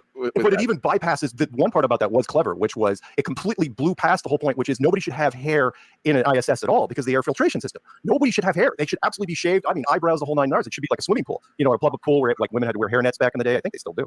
Yeah. And that's what, because like you have like an 8-inch strand of hair that breaks off and starts floating through. That would be disgusting. It would be absolutely, and it would clog up the system in 2 seconds. And so it's like, why do these women have long? He's right, and I've always said that about the ISS, and if it were real, how they would present. Like he said, the hair would be buzzed off. They'd all look like it was their first day of boot camp. Their hygiene would be of utmost importance on the ISS. You wouldn't be up there just eating gross foods and having like diarrhea. The whole thing is crazy. And I like what Mark's doing. One, he's being affable. He's not being confrontational, which I think is good, because a lot of flat earthers are going to criticize Mark big time for this. Like most flat earthers are going to be like, have a field day with Mark here, because he's not doing what flat earthers want, is to basically go into flat earth mode and say, well, look, space is impossible and earth is measured flat and second law of thermodynamics. He's just having a conversation with them. So I'm actually like, I'm going to reaffirm that I'm glad it's Mark doing this conversation as opposed to because Mark's been doing it for so long. He doesn't have to be right. He doesn't have to be like, that's a logical fallacy. He's just chumming it up with these guys to introduce the conversation, to normalize it. And I think he's doing well. But I know, because I watched the Flat Earth community rip apart Austin Whitsitt, who was playing way more the Flat Earth card than Mark is right now. And I know people who see this in the Flat Earth community, more than half are going to rip Mark. And I'm not going to do it. I'm just going to say he's doing a good job. That's my take so far. I think he's doing well, and I think he's the best person for this platform with Jim Brewer. Yeah, that's my take. It's always good to start off with space fraud in general before moving forward to Flat Earth. In the same way, it's good to address the moon landing before moving to Flat Earth, kind of to like lay a foundation for people to think about things. Right. And then it gets people out of like the mindset of like, oh, NASA, oh, pictures from space. Because what you do is you say, okay, we're going to take all that away. We're basically going to say NASA can't be trusted. So now come back down to Earth, come back down to the ground that you live on, that you walk on, that you were born and you're going to die on. And now let's talk about that. Let's get our heads out of out of space. Agreed. And have long hair, and then it's like, wait a minute, why does anybody have hair? They wouldn't, absolutely wouldn't. Yeah, and the wires. Thank you, by the way, for bringing up that the microphone the hat handoff that never happened. Yeah. That was the most egregious thing ever. You ever seen somebody grab something that wasn't there and put nothing away on the shelf? And I show that to normies, space lovers, and they're like, oh well, they short circuit. They don't. Well, this is the where we're at, Mark. Yeah. It's like when you show people that, like, I can show people and they'll go, it's on the internet, or it's the actual footage. Yeah. Like, right. How do you not? But they can't wrap their heads around. They just can't, or they don't want to. It's weird. I've had real quick. There's a movie coming out soon on Netflix called "Fly Me to the Moon." Scarlett Johansson. And the premise is during the 1960s space race between the United States and the Soviet Union, a relationship develops between the NASA director in charge of an Apollo 11 launch and the marketing specialist brought in to fix NASA's public image and stage a backup fake moon landing. Wow. The movie's That is. So is this? Are they starting to put out? Is this the beginning of? Or is this more propaganda? I think it's to spear up. I think it's a little bit of muddying the waters, because that movie that Mike just mentioned. Hi, Mike, by the way. It is the remake of a British film that touched on the same subject from a few years ago. This one's, of course, a little higher octane with Scarlett Johansson. I think Channing Tatum's in it. And the premise is correct. Yeah, the premise is that you create a backup film reel for the moon missions in case they die in real life. So the moon missions actually happen, but in case they tank and crater it on the moon, you can run this and no one will know the difference, right? Which begs the question. It's like, why would you ever try to do it in the first place? Why would you ever try to do it for real? Right? And by the way, that was another thing. One of the reasons why our community just kept growing and growing and growing was because the moon missions aged so horribly. Apollo, even back in the day, after they cut it off in 1972, the last Apollo mission, there were guys, this was way before the internet, there were people, who could you tell, right? So you had to go to like UFO conventions with like a table at a booth, with, it'd be like, look, these things don't, and it was the super nerds, it was the science guys that were out there. It's like, look, this doesn't match up and this doesn't make sense, but no one was listening to them. So that when we finally came out, we had a whole bunch of anti-Apollo people that were like, okay, yeah, now I can get on this trade. So then there was Stanley Kubrick was supposed to be involved in the landing. Oh, heard that. He absolutely was involved. Real quick trivia for you. Kubrick was Kubrick was approached in the early 60s. NASA was founded in 1958, and Kubrick was approached in 58. He was approached in I think like 63, and there was a number of directors, and they approached him because he had already done Dr. Strangelove. And they did it without. He did it without the government's permission. In fact, he had went to him and said, "Hey, can I get inside like a B-52? Look around, take some photos because I want to do a movie that's got a base." They're like, "Hell no, you can't go in that thing." And he did it anyway. And they were going, "Wow, what if we gave him a budget? What could he do with this?" And they. One of my favorite movies, by the way, Dr. Strangelove. If anybody out there's never seen it, you have to see the movie. Me too. I fucking love that movie, and I love the monologue by the American president when he's on the phone with the Russian premier. Oh, Dmitry. Yeah. I'm sorry. You're sorry. Now, don't say you're sorry. I can be perfectly as sorry as you are. That's Peter Sellers, by the way. He was the guy who eventually played Pink Panther, and he played 3 parts in that movie. He played the president, he played Dr. Strangelove, and he played the British military guy. What? Mandrake. His name was Mandrake. And he was there sitting with the general who went completely apeshit crazy. However, he did tell the truth about fluoride. And well, he didn't actually say fluoride, but he said that, you know, he only drinks like distilled water and like grain alcohol. Yeah. No, he said fluoride. He went on fluoride. Oh, yeah, He he did. Yeah. He did. Hawaii. So, do you know that Peter Sellers was also supposed to play a fourth role in that movie, and he just said, "No, I can't do it. It's too much." In the B-52, the guy who actually rides the bomb, his name is T-Bone Pickens. That's the actor's name. He was like in a bunch of stuff in the 60s. So the guy who actually rode the bomb and was like the pilot in the B-52 that Mark just mentioned, that was also supposed to be Peter Sellers. And I don't know if he couldn't get the accent down or he just said it's too much. And then they had to bring in the T-Bone Pickens guy. That is too funny. Yeah, the shit's wild.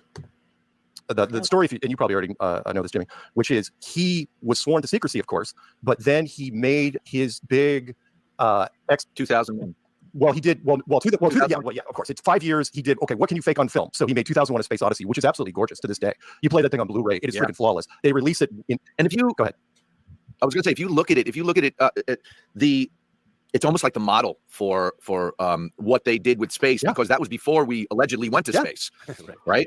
Yeah, it was before we went to space, and he's doing these planets that the cinematography of it was just breathtaking. Really is. You got to watch that movie. And he releases. Maybe go ahead. He releases it in 68. Apollo 11, the Eagle was landed, it was in 1969, and subconsciously it filled in the gaps for a lot of people. But it turned out to be a nightmare because he ended up taking the movie. He did not make a lot of movies. He made The Shining in 1980, and then encoded his confession into The Shining, into the movie The Shining. Yes, and then explain that for anyone. First, it was one of my favorite. Oh, I'm so glad he's going to do this. Rose, are you aware of this little conspiracy nugget they're about to go into? Yeah, they're pretty much basically he got this information from the documentary that's still probably on Netflix called Room 32. And our friend Jay Weidner was in that movie, and he has a lot of experience with filming and comparing the footage with Stanley Kubrick.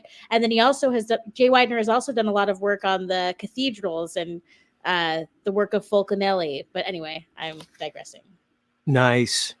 Oh, I was getting into Fulcanelli a couple weeks ago, and the whole thing, like who Fulcanelli was, and he was this mystical, mysterious guy, and his whole take on the cathedrals. Oh, that's a whole nother topic. We can't go there now, but you just reminded me about Fulcanelli. That's wild. Let's do a Fulcanelli show later, some other time. Yeah, definitely. One of my favorite movies. Explain what you're talking about, because I try to explain and I can't find it again. Oh, so it's easy. You can. And for anyone questioning, I want to ask you this, for all the listeners, anyone watching. If you're going, well, it's a movie and Bob, it's because he was a movie, then I'm going to ask you to watch two other movies. Watch Argo, okay, and watch Wag the Dog. We'll start you off real simple. Yeah. Wag the Dog. I insist that you watch Wag the Dog, where basically, and you can say it's a movie and you can believe it's a movie. It's way more than that. But it basically shows you how government knows how to create the greatest film. They can create any story, any film, and it could be a front for something that you had, which is 1 billion times bigger than the beautiful shiny stars you're staring at. We have Wag the Dog. We create war. We create murder. Let's get some of our children and we'll wind them up in the name of patriotism and nationalism, and we'll get a director to make it look like these people are suffering, and we need to save them in the name of freedom. So send our children to get slaughtered so some of these people can make some cash and do a land grab. Now I'm just saying it's a movie. It's a movie. And then when you get past that, go by Argo, which is something that I remember living through. So with that said, then go look at the Miami Mall aliens. Yeah, look at that. Yeah. And by the way, there were in Wag the Dog, there were no plot holes. It was absolutely believable. Absolutely, how they laid out how you build a war from a Hollywood standpoint is brilliant. Yes, absolutely brilliant. It's brilliant. And even the haunting ending where Dustin Hoffman is like, it's like, hey, can I turn this into an actual movie? A fictional movie. And De Niro, the CIA guy's like, no, you can't. And you could tell that Hoffman was going to go through, and the CIA were going to whack him. And it's like, yeah, that's how it would have gone down, because it's like you can't say no. So you can't say you have a choice. So, So The Shining. One Flew of the Cuckoo's Nest is I'm sorry, The Shining is giving you clues. He confessed during certain areas. Go Okay, ahead. so The Shining, which was a Stephen King book, and oh yeah, that's a wonderful floor pattern. By the way, hold on that shot if you can, because that's a great shot. The The Shining, which was a Stephen King book, which was eventually taken over by Stanley Kubrick. He wrote the screenplay for it, and what he did was in that movie, because he couldn't say anything right about his involvement with the Apollo program. He was gonna get whacked. Yeah, he was going to get whacked. In fact, the black guy, and I can't remember the actor's name in the movie, who got hit in the chest with the axe. That was to symbolize the one friend that he told. And that got clipped, and I'm still trying to figure out exactly who that was, which was, and the whole Room 237. Okay, so we did not know. Kubrick died in '99, and the Blu-ray for The Shining came out some years later, like only a few years later. And there were people, super nerds that were going to it frame by frame. And there was a guy that figured out the whole thing out. He's like, oh yeah, and he called it Room 237. That's the name of the documentary. You can look it up. Real easy to find out there. I mean, you can find it on Rumble and BitChute and Brighton and stuff like that. I saw that. Room 237, brilliant. It was also known as the Moon Room, which was, the room number on the key was an anagram for Moon Room. And the premise was nothing in that room is real. It's all fake. It's all an illusion, which is interesting for a moon room. And it started out as a dream, the gorgeous girl in the bathtub that turned into like this zombie, turned into a nightmare, which was the project that Stanley Kubrick signed on for. I mean, come on, there isn't a director alive. It's like, hey, unlimited budget. You have 5 years to make the film. And he's like, yeah. I mean, he spent money on this thing. And what he did was he built little things into it to show people. I'm sorry, the 2001: Space Odyssey. But in The Shining, he built little things. So like his sweater, for example. And I can't remember did that say which Apollo is that? It says 11. Okay, perfect. So Apollo 11, which was interesting because this show was shot in real time, supposedly around 1980, right? But the kid was only a certain age. When exactly did she make the sweater for him, right? Because the sweater predates the child. So, and he wears it perfectly in this certain age. Not to mention, the patterns on the floor are a complete mock-up of the NASA launch pads. The patterns on the floors they use everywhere. If you get a chance, watch it. It is an absolute. I don't want to break it down entirely because it takes too long. I mean, there's a whole documentary on this, but it is. This is wild. I remember this, and when I was first getting into this, but it's been out of my mind. The idea that Kubrick encoded in The Shining this whole fucking moon landing conspiracy is insane to me. Right. Z. And in Room so 237, nuts. they talk about how Jack Nicholson being mad at the wife was like a microcosm for Stanley and his wife, and how he had this big secret that was driving him mad, and then having to deal with having a wife in that situation. Oh wow, that's wild. But it is but you got to focus. The reason why they call Room 237, 237,000 miles to the moon. That's roughly. And I know people say it's an elliptical orbit, and sometimes it's 237, sometimes it's not. But the general accepted distance is 237,000 miles to the moon. It's like, oh, okay. And that hotel didn't have a 237 when they were shooting. They had to make it all up to do it. But it is a fantastic confession of Stanley Kubrick. And now he backed out as far as the television aspect of it. So he did everything he could to try to research what could be faked on film. But when they finally got down to the Apollo 11 thing, and you guys know this, you're in entertainment, they did something absolutely unheard of, which was they said, okay, the networks were like, okay, give us the feed so we can run this on our networks. And they said, no, sorry, you don't get the feed. It's like, what do you mean? No, you have to come down to NASA. We're going to put it on a big screen, and you're going to film it second generation. You're going to have to film our projection. You get that? And you get that, Jim? No. It'd be like you couldn't actually, when the greatest moment in history, we are landing on the moon. You would think, number one, you would think it would be in color, right? We did have color film, number one. It's so right. We're calling the moon. Oh, okay. Yeah. Go ahead. So then they said, if you want to see this historic moment, the greatest moment in humanity's history, you can't get the actual video feed. The news people, you can't get the actual video feed. You have to come here and just put your cameras on our television screen. Yeah, like a bootleg movie that when you go into a movie theater. Perfect. That's a perfect example. It's a bootleg movie of the moon. Yeah, and we're not. You can't see Metallica live, right? Unless you come in this room and we got the special live event. You can see them on this TV. You can videotape them on this TV. You can't actually go to the concert. And it was so great. Now, how many people know that? How many people? I don't know not that. Many. They just assumed that it was it's a transmission from the moon, so of course it's going to be crappy. And it upset the producers so much that it inspired a movie. There was a CBS affiliate, who was watching the transmission. He's going, "This is absolute crap," right? He goes, "I could make a better moon movie than this. In fact, I could make a better Mars movie than this." And that's what was literally the inspiration for Capricorn 1 with O.J. Simpson, by the way, who just died, who just passed. But that was one of his first serious roles, right out of football was this. And so Capricorn was made. Capricorn 1 was made, which was how the government faked a Mars mission, which again was brilliant. It was independent film. You could never get it made today, never in a million years. And the premise was that there was something wrong with the life support system, and they had to pull the astronauts, again, similar to the Scarlett Johansson movie that's coming out. They had to pull the astronauts and look, we're going to film this because you would have never made it to Mars and back. You were going to die. So we're going to film it. We're going to pass it off as real, and everything will be fine. All you have to do is go along with the script. And the whole premise of the movie was these astronauts, which have been absolute bunch of crap, because they're all Air Force officers. They didn't go along. They had a crisis of conscience. It's like, no, we can't lie to the American people. We should make a break for it. And then it's this big chase thing. The second half of the movie is the government chasing the astronauts and killing them one by one. And that was Capricorn 1. So go ahead. Here's what everyone's big question is, which I question too. What are they hiding? Because if people don't know, you're not allowed in Antarctica. Why is that? That makes no sense. Why is that the only place in the entire world where every country has a bit and there's no issues there? Right. So that's a lot of people don't. And also in the encyclopedia, it talked about the firmament and flat Earth. Yeah. And so it's like, well, then why? Jim's right. Is the 1958 Encyclopedia Britannica? It talked about a firmament like low. It was like 13,000 feet or something like that. Mm-hmm. I've seen that. So I'm realizing now that Jim Brewer, he's already deep into this. Yeah. He's not new to the subject. He's a fucking flat earther, everybody. Plain and simple.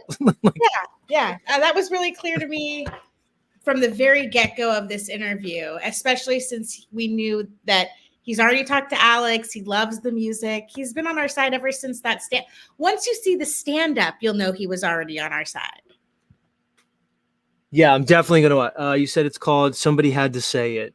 Somebody had to say it, and I linked it in the private chat. So thank you. What do you think it is with him, Rose? Do you think he's like just so like he's an older man now, he's distanced himself from Hollywood, and maybe he sees an angle now. He's like, okay, wait a second. Like there's an angle here where he's like, I could just talk about what I'm interested in. He probably accepts now that space is kind of like not as presented and there's a huge lie going on. And do you think in his mind and like his people, the people he has around him just said, hey, let's go with this angle. Like you could now be like the conspiracy comedian and fucking play that up and do better than just keep trying to suckle the teat of Hollywood that doesn't give a shit about you anymore, Jim. What's your take on that? Based on the stand-up, I think that he really just got sick of seeing people be so fucking stupid during 2020. And it just brought everything into the light of day for him. And he's just being just like all of us are, where he just sees things for what they are. And maybe he can get away with a little more under the guise of comedy. But starting now, I mean, it's getting pretty straightforward. Right. Good point about the 2020 thing. Like it was a threshold moment for him. It's kind of like how it was for me, Rose. If 2020 never happened, I probably wouldn't be on here talking to you, having an audience doing this, which is a shame. I'm almost like embarrassed to say that, but that's probably true. It was 2020 that was kind of like, I don't know. It was like the threshold for me.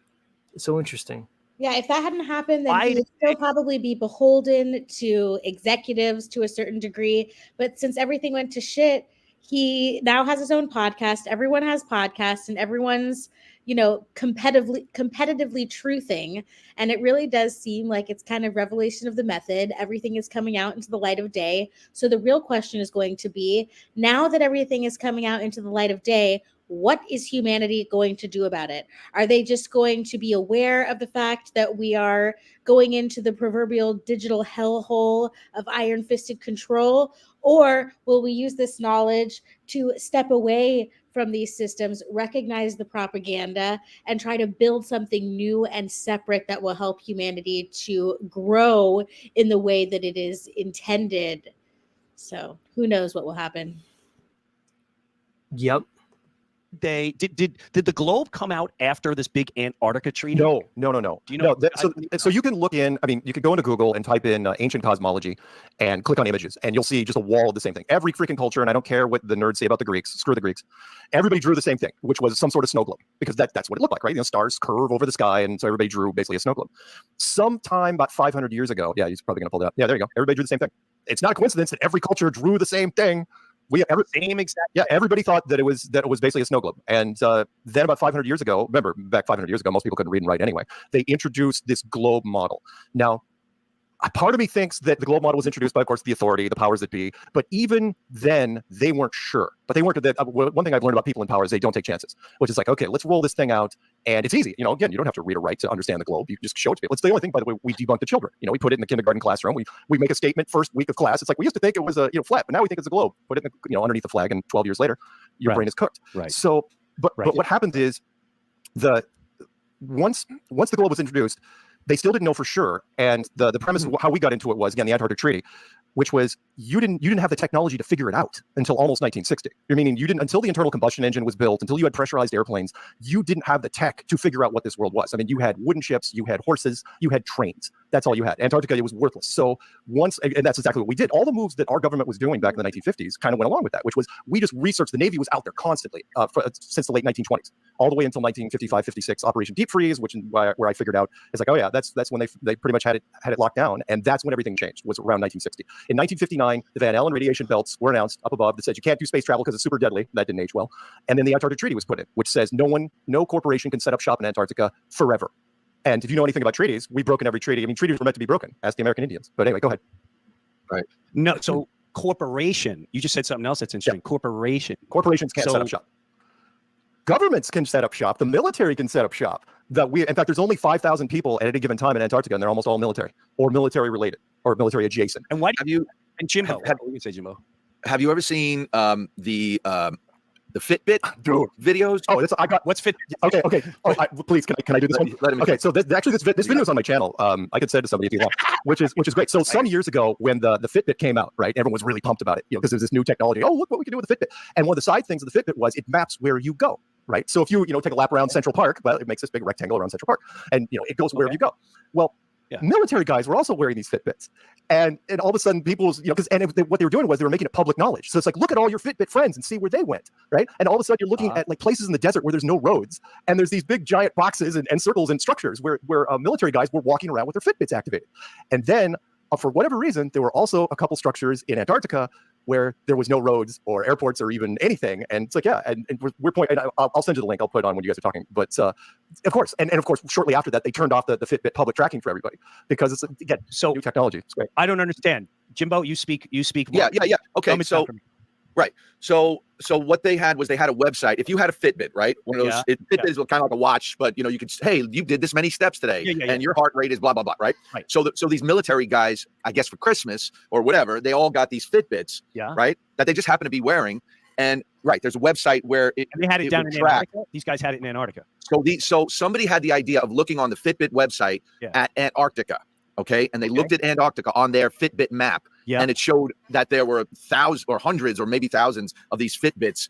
And the funny thing was, it made the shape of a pyramid in a lot of them, like so that they were like climbing a pyramid, literally. There were all these. You could tell where they were walking. Like if it's tracking you, it's gonna go dot dot dot dot dot dot dot dot, like everywhere you're walking. Right? Dot, dot, dot, dot, it tracks it. So eventually that becomes a pattern that you can see. These people are walking here, walking there, walking there. So you can see they're walking in a triangle, like in a giant pyramid. Yeah, I put the link on my channel for anyone that wants to see it. But I'll give you a different angle, which is Fitbit in their marketing genius thought that, we'll show how many people are using Fitbit. Now, of course, if Jimmy was wearing one, it'd be like, I couldn't see where Jimmy was walking. I mean, that's a privacy concern. But it would just take the name off. So here's all the people in the entire world that are using Fitbit, and here's where they're going. And it didn't matter. The dumb part was they didn't filter it. So it's like, okay, here's a Fitbit guy at the grocery store. Oh, here's a Fitbit guy at Area 51. Oh, here's a Fitbit guy down in Antarctica. Oh yeah, all the military bases. And so all of a sudden the government's looking up. It's like, hey, first off, so they had to call their guys and said, freaking turn off your Fitbits. Do not bring your Fitbits to work until we can solve this. Yeah, dumb. Which first of all, Jimbo, does anyone have a concern about that? Oh, I bought this new toy and it's tracking me. Right. I'm being tracked my every move. Okay. Dude, I realized we started talking about that, Jimbo, when they first came out with OnStar, and even before OnStar, but that was the first one. We were like, oh my God, if you get in an accident, it's okay. You have OnStar, which most people are like, oh my God, that's amazing. But it's listening. OnStar's listening to you. So they already figured out how to track you in your car and listen to a conversation. And it's always in the name of your safety and to help humanity. It's so brilliant. So here's my question, which I think a lot of people ask. Why? Why hide it? Why are they hiding it? Is it for what reason or reasons would they hide this whole news that people more and more are grabbing onto, and it makes a lot of sense Sure. when you Sure. when you start There's, really there's, a, why. there's a couple reasons you would hide it. I've got my two favorites. And by the way, I should probably preface it with. I mean, I have a couple, but I want to hear Okay. yours. I got to remind the audience that we had nothing to do with the building of this place. That I got to get that out of the way, because people would say, we don't have the technology to build a flat Earth, a Truman Show this big. And it's like, no, of course not. All we're doing is keeping the secret, right? It's one of the reasons it doesn't come off as sinister compared to every other conspiracy. Every other conspiracy, is dark and brooding, and we should overthrow the government, and everybody talks like Batman. So, quick question, Mark. So, are you? And I'll ask you, Jimmy, the same thing. Is it, in your opinion, is it like what is it? What was the show? Truman Show, where it's not really even the sky and the moon and the things and blah, blah, blah. Is there space and all that exists, or is it one big ass crazy studio in your head? Is that what you're trying to say? Absolutely. I mean, Shakespeare, all the world's a stage. You're living in a giant theater. Good night, everybody. And real quick. Yeah, great show. I thought it'd be long. You know what? Go ahead. Watching both. See, this is where Mark kind of went out on a limb and gave his opinion, where I will critique him there, because that maybe he shouldn't be expected to represent the FE community, but he kind of should. So I will give him a critique there, where he, maybe, or I would have said in his situation, hey, yeah, maybe it's like that. Maybe there's a firmament and a dome and it's a place, or maybe there's water above, or people think this or that, or maybe we don't know what it is. It could be anything. Because what he did is, then it's easy for people to straw man, oh, flat earthers think it's the Truman Show and it's fake, and it's everything is like a big auditorium with a dome on the top of it. So that right there, I thought was a little wonky, but that's probably his opinion. So he said it. Yeah. Well, people need to differentiate between what is fact and what can be demonstrated and what's conjecture and not proven. Yeah. Honestly, I'm, as far as flat Earth, round Earth, all that, toroid shaped Earth, right? I have to reserve my judgment until I finish my spaceship, and then I can actually go look for myself. Right. And I might one of these. Right, and that's a non-flat earther trying to be nice to the flat earther, because that's what non-flat earthers always say to me when they're trying to be nice. They go, "Oh, I don't know, and if I could just go really high, I could see it." That's how I knew this guy wasn't a flat earther, because he just gave the Globey trying to be nice to the flat earther comment, and good for him. He didn't say you're stupid. Yeah, but very generic. Everybody says that same thing to me when they're trying to be nice to me. Oh, it could be that. It could be anything, really. I just can't go high enough, so I really don't know. I'll just say this, guys. There's other ways to measure things than going real high above a thing and looking at it. You could measure things other ways. It's okay, I'll put it like this. If you were a flea, two fleas, and you were trying to figure out if you were on a basketball or on a table, there's other ways to figure out, and maybe if you had some technology, there's other ways to figure out that scenario other than going real high above the thing and then looking at it. I'm just saying, everybody, there's other ways to do it. Yeah, like measuring for curvature. Right, exactly. Measuring for curvature, looking for examples that would, let's say, debunk the idea of curvature. My main one, for anybody paying attention, is the Nile River, any river, the Mississippi River. I'm just going to put it flat out for anybody. Rivers can't exist on a globe. They can't. And I'll just leave it there. One of these days, stranger things have happened. I've actually made tiny little things float on little electrical fields. One of these days, maybe the next bunker, I'll recreate that. Yeah, it's all possible. Let me throw the Truman Show thing back at people. And again, I know that it's a little dated now because it's 1998. I think it was when it doesn't matter. It's basically the whole world's a stage. Even everything, even the sky. The sky, yeah. Cue the sun. Such a great line in that movie where it's okay, we got to bring the sun up early because we got to find him. Which is everything in the sky. There doesn't have to be space. I know there's lots of space lovers out there. I'm a huge fan of Star Trek and Star Wars and Stargate and everything. Battlestar Galactica, so on and so on. But there doesn't have to be space if the average person believes the illusion. So if 99.999% of the people believe the soundstage that they're in, why in the world would there have to be space? Right. So let me go into a couple reasons of why you would hide it. One would be practical and one would be religious. Let's just do the religious thing first, get it out of the way, because I know people. Okay. I know some of your audience. Half of my audience are strong Christians. So yeah. Which is you have all different. Yeah. it'd be an easy way to hide God. Let's put it that way. If you don't want to, if this place is a snow globe, if this place was built, then it was built by someone. And does it absolutely prove there is a divine creator? No, but it gets you way closer to that than you would normally. So keeping people in a globe mentality where you're in this infinite, ridiculously huge, section of space that's moving in all sorts of different directions, you can't begin to comprehend it, then that's an easy way to hide God. You just keep people in space. It's like, science, there's a planet. But the big one for me, I hate to say it, it's not sinister, which is why I think 40% of our audience when we do conferences stuff is women, because women don't usually get into conspiracy stuff, is that it was just bad timing, believe it or not. Meaning, what I said earlier, where if you don't even figure out this world until about 1960, if your best and brightest don't figure it out until about 1960, do you tell people then? Yeah, remember, only 13 years earlier, that whole Roswell thing happened, and that didn't go well. People were like freaking hands in the air, screaming, panicking over that thing. So it's like, okay, do we tell the people that the world isn't what we think it is? Like, no, you really can't back then, because society had been built already. Everything. Well, think about War of the Worlds. War of the Worlds. That was a huge panic. Yeah, huge panic, and that was a freaking radio show. See, I disagree with what Mark just said as a flat earther, and I know people are split on this. I had this conversation with Jaron, and he kind of brought that up. I think the globe was a deception from the very beginning. Maybe there was a time where people saw boats going over the curve and somebody had two sticks and shadows and saw they were different and they started to theorize a globe. But I think the presentation of, let's say, the last 500 years of the Copernicus and the Royal Astronomical Society, I think they lied about the globe. That's just my opinion. Yeah, it could be a social engineering inversion and plan to separate people from the creator, which is a common understanding from a lot of flat earthers, but who knows? It's hard to say. Yeah.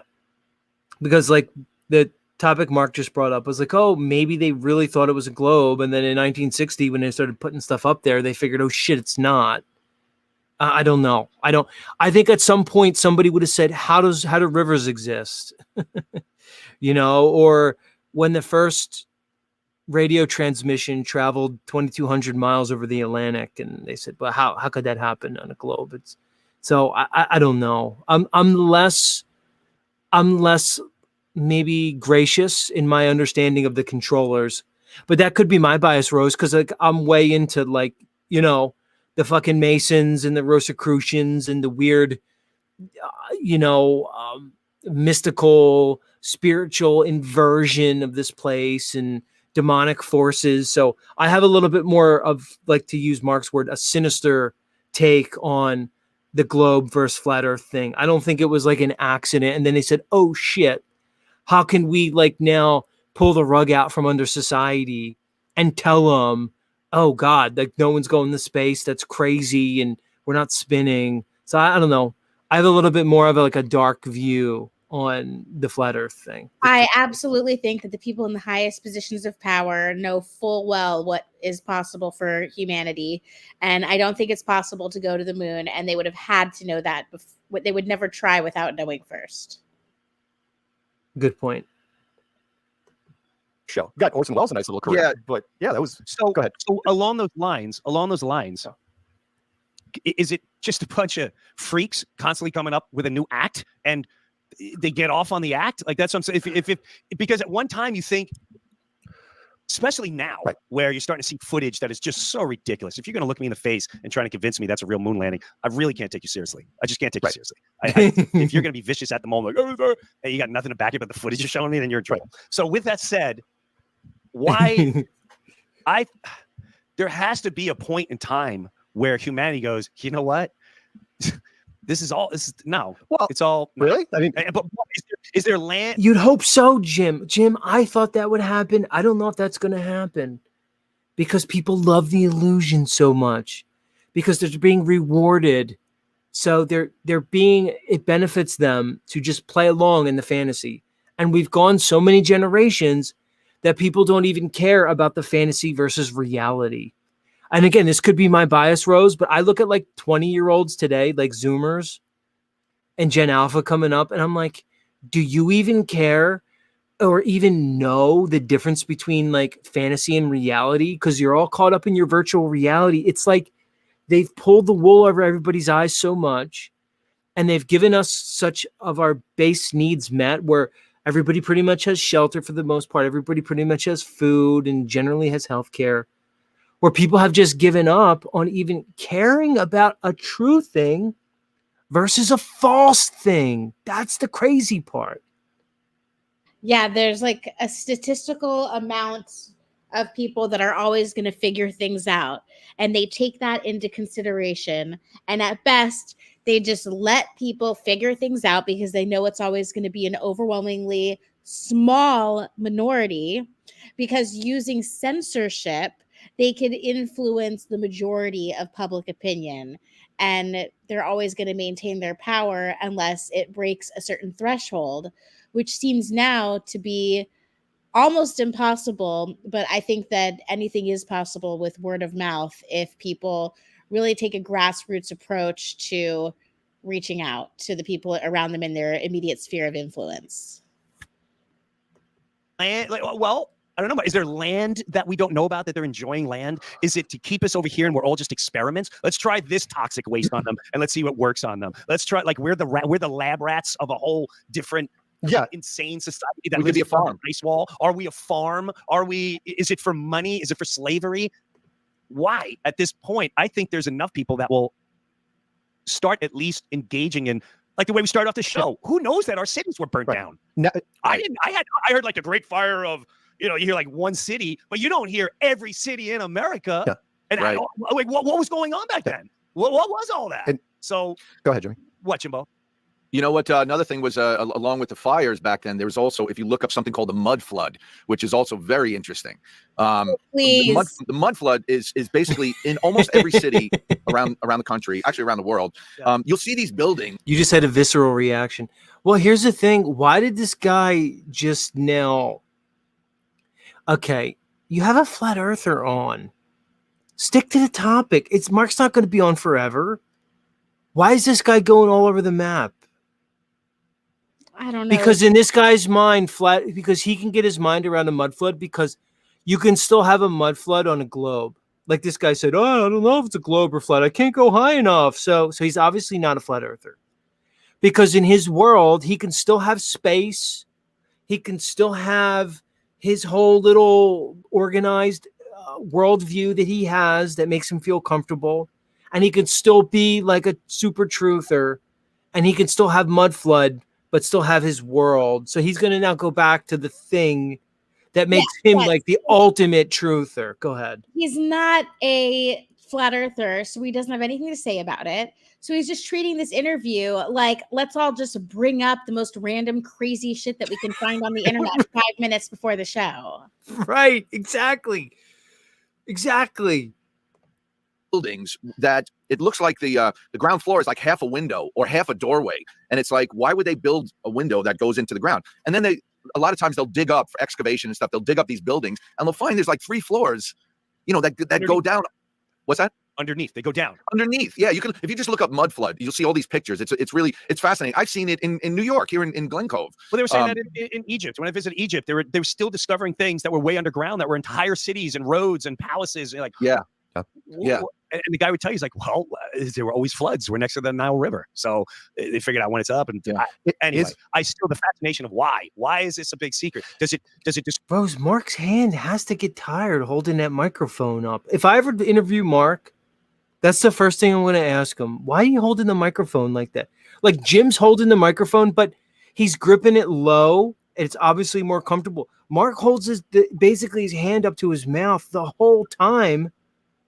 And Jim rests it sometime. Mark doesn't give up on that microphone. I don't know. I'm fixated on.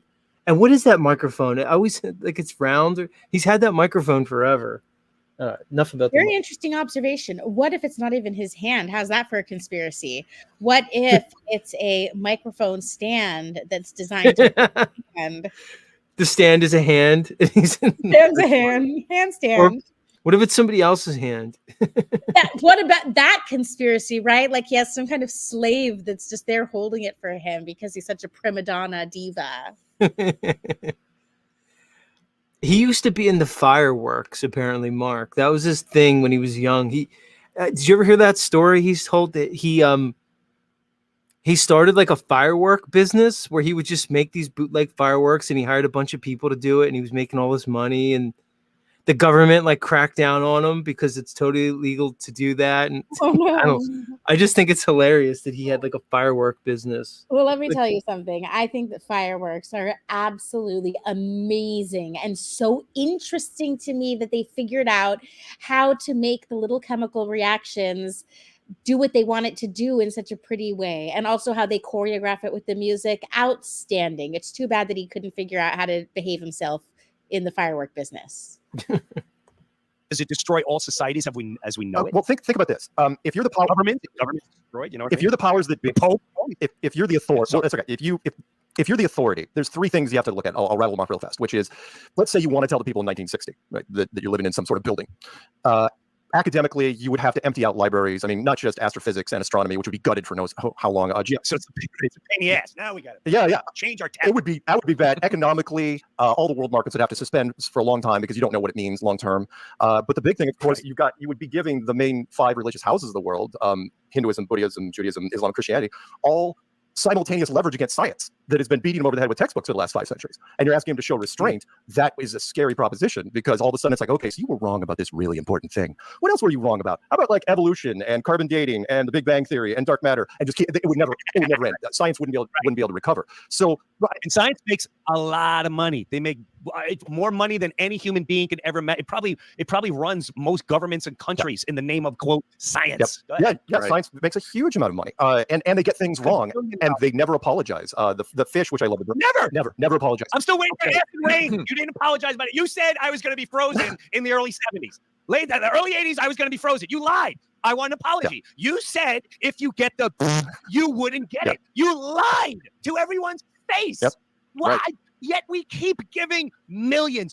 Build another wing in this university. We need your money and sponsorship so we can explore. It's such a the guy that's homeless asking for money is no different than these savages that steal your money to lie to your face to say they're doing it for science and technology. Is no different than that guy begging for cash. They're just a scheme. Go ahead. Jimmy, did you have something? No, I was going to tell you. The other thing is like public money, like NASA would they would fake it because it's cheaper. You know, they're getting $1 billion for this mission, right? All right, let's just set up a couple of cameras. $1 billion.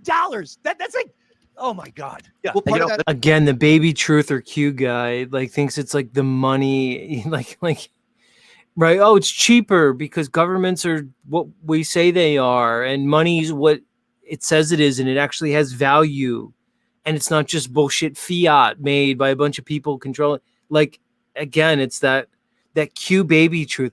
Rose, what's your take on Q? Like the state of it? Is it just like a psyop for boomers who like want to be truthers that they could just fit into?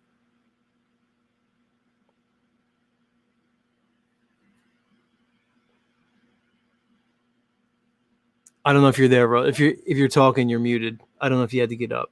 Oh, she messaged me. She had to get up. Sorry, Rose. My bad. I'm not looking at the back chat. Let's set up a couple. Is Scarlett Johansson is hired to come into NASA to sell the moon? That's what she says. She's like, I'm here to sell the moon. So they're getting the money essentially to produce what they were going to produce. Yeah, I've got a book on my coffee table over there called Marketing the Moon, which was somebody had sent it to me, and it is brilliant. It is the entire NASA marketing plan for everything from Gemini through Apollo, and it is brilliant. The moves they made, and the money they spent, and they did a 48 state whistle stop tour with all the astronauts and astronauts' wives, and just kept hammering people over and over. Welcome to the greatest show on earth. Oh, quoting a little Alex Michael there from. I have no clue. Yeah, you do. The conspiracy music guru, the singer, Flat Earth Man. Oh. I love that guy, but no, I didn't even know he did that. We love him. We've had him on the show. We love that guy. He's great. No, Mark, I do that. It's a carnival. Look at ring number 2, where we're going to launch something to the moon. Okay. Mark, did you happen to see that this week there was an electrical discharge someone caught off the side of the moon? I saw that. It was before the eclipse, right? And it was a couple days before the eclipse. I did see it, but I couldn't unless I get multiple camera angles. I mean, it was one guy's phone. It's like, I need more. Yeah, I didn't know what to make of it. It was cool. I didn't know what to make of it. It was cool, but I couldn't give it that much credibility because I only saw one of them. It's got to be more than one person there. Sorry. I agree. Then there was that one. Which looked It was weird. But I mean, I don't know what the answer is. With that giant face next to the moon, did you see that I one? saw that too. And he made a couple of those. And again, it was one guy. It was It's the same it was guy. gorgeous. It's all the same Oh, it was guy. the same guy. Oh, this Jimmy guy sucks. Yeah, he really freaking sucks. Are you ready for my opinion about Q? Fucking. Oh, you heard that? I know. Sorry. I know you messaged. I didn't see it in the back chat. You got up. No, it's all Yeah, good. yeah. Go, I mean, why am I so biased against these QP? Because it's like. Go ahead. It's incorrect. So you are doing the right thing by having this reaction to Q-tards because they're believing in a fantasy.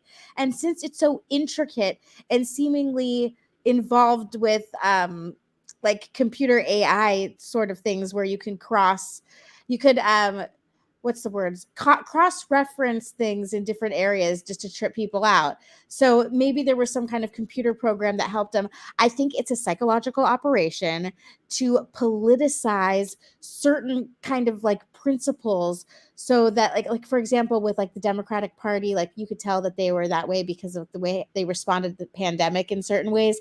And then this Q thing is kind of like inserting different ideas into like the conservative side. And so I think that they have different psyops going on at different times to influence the two sides of the red-blue paradigm in order to continue this divide and conquer spiel that they're going with. Yeah, good take. Good take on that one. Same guy, probably. It was. Yeah. All the different ones with the same guy. It's a wonderful effect. This cool, backlit face behind the moon. That was awesome. Again, if yeah. And it got traction. I'll give you that. Hey, real quick to what you were saying, Jim, which was, look, people don't have enough faith in themselves, which is why I did a video called The Code of Credibility, which I said, look, we respond to uniforms, police uniforms, fire uniforms. And if you're wearing a lab coat, and we've done it, we've gone on the street, if you're holding a lab, like if you try to hand out just flyers on any street corner, you can't do it. You wear a lab coat, hold a clipboard. There's nothing even on the clipboard. People will walk up to you and say, "Hey, really intelligent person that's probably smarter than me. What are you doing here?" Yeah, and it's exactly. And did you know that was marketing that was actually done on intentionally? And I believe it went back to cigarette commercials in the 1950s, where they're like 4 out of 5 doctors smoke, Raleigh, right? And they're like, "Well, you got to look like a doctor, so put this lab coat on and these stethoscopes." Like it was a marketing thing. Can I do a quick 30-second rant on Bill Nye while we're on it? Bill Nye, the science guy. Bill Nye, he started out as a part of a comedy troupe in Seattle, and I remember Ross Schaefer was the guy that's like, "Hey, you're kind of tall and angular and have interesting features. We'll put a lab coat on you. How you do some science stuff, and we'll do some skits." Next thing you know, Disney's looking for their new version of Sesame Street. It's like, yeah, let's grab this guy, right? He's safe. We can totally use him. He gets syndicated. Next thing you know, I'm seeing Bill Nye on different science programs, right? Here's Bill Nye talking about the Mars rover. Here's Bill Nye and his opinion on climate change. Oh, here's Bill Nye. This just happened. He's in front of the doom clock, the doomsday clock. And I would talk to producers. It's like, why do you keep using him? He has a bachelor's degree in mechanical engineering, and he abandoned it immediately. And they're going, because he looks the part. And they told me, they go, actual scientists are super dry and they can't talk well on camera. This guy will do anything we want him to, and everybody believes him because they saw him when they were children on television talking about various crap. And it's just stunning to me. It's like, really. The guy who played Spock, in Star Trek, they used him to push. They pushed him when I was a kid. I loved watching Star Trek, and they pushed him to scare the living daylights out of all of us. And they said it's all over you can watch it. It was a program that said the new Ice Age was coming, and he was the host, and you believed it because he was Spock. You're like mysteries. Oh no, it was In Search of. I think In Search of. Exactly. He's saying the next Ice Age is coming, and they're showing the snow sideways and people freezing it and they're shoveling. This. The fact that humanity just, if it's on the screen, it's truth, and no one would lie or put up false images. And it's mind-boggling that people don't believe the boogeyman is on the other side, and they know you're gullible, and they know you're vulnerable, and they know what they're doing and how long they've been doing it, and you're tested and rated and everything else. People, oh my goodness, stop. And thank you, by the way, for before I got in talking about the eclipse and the fear around the eclipse. I knew it right away. Again, I'm jaded. I went through the whole Nibiru thing back in the day, where people, which is why my next podcast is going to be called, the next show is going to be called Kicking the Can, because now already there's people saying, well, there's delayed effects from the eclipse. There's like eclipse sickness and kind of like, sure. But the fear beat they kept throwing in. It's like 2017. It's not that long ago. Nobody cared. Nobody cared about the 2017 eclipse. This one was apocalyptic. Everyone was saying it. I was looking at websites saying the end of America starts on April 8th. And it's like, what? Yes, serious? I always wonder, but I wonder with the whole lying, is it just because it'd take too much time, like you said, Mark? Like now we got to rewrite tests. Well, write books, which there is none of that anymore. Or is there? is there land over there? And is it like Avatar where land is floating and we know how to use energy? It is like Star Wars. You have the hovers and they move. Jimbo's talking about things floating. I don't care what anyone says. I know we got that technology. Sure. You're not going to convince me. Free energy, free everything. We're just as beings, we're entitled to live off the world. Right. So maybe it is control. Maybe it's a bizarre slavery. Well, don't. But I really want to go on the other side of Antarctica. Why can't we go past Antarctica? Right. Nobody. So I'm just going to put this out there. I think there's more land on Earth. That's where I am. Do I have any evidence? No. But I agree with exactly what Jim said. I think there's like other places on Earth. Once you get out of a globe, planet mindset Earth, you realize that the possibilities are endless on other lands, what that may be, how that could work. Whether it's called Earth or it's Earth-like.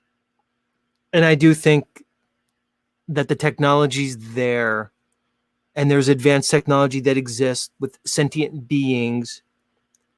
And maybe it's not like on Earth. Maybe it's like in some other place, a realm that I can't even conceive of.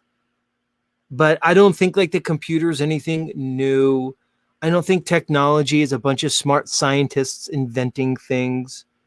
I think technology's rolled out, presented to us, and I think the course of human history has been engineered. You have any thoughts? I agree with that completely.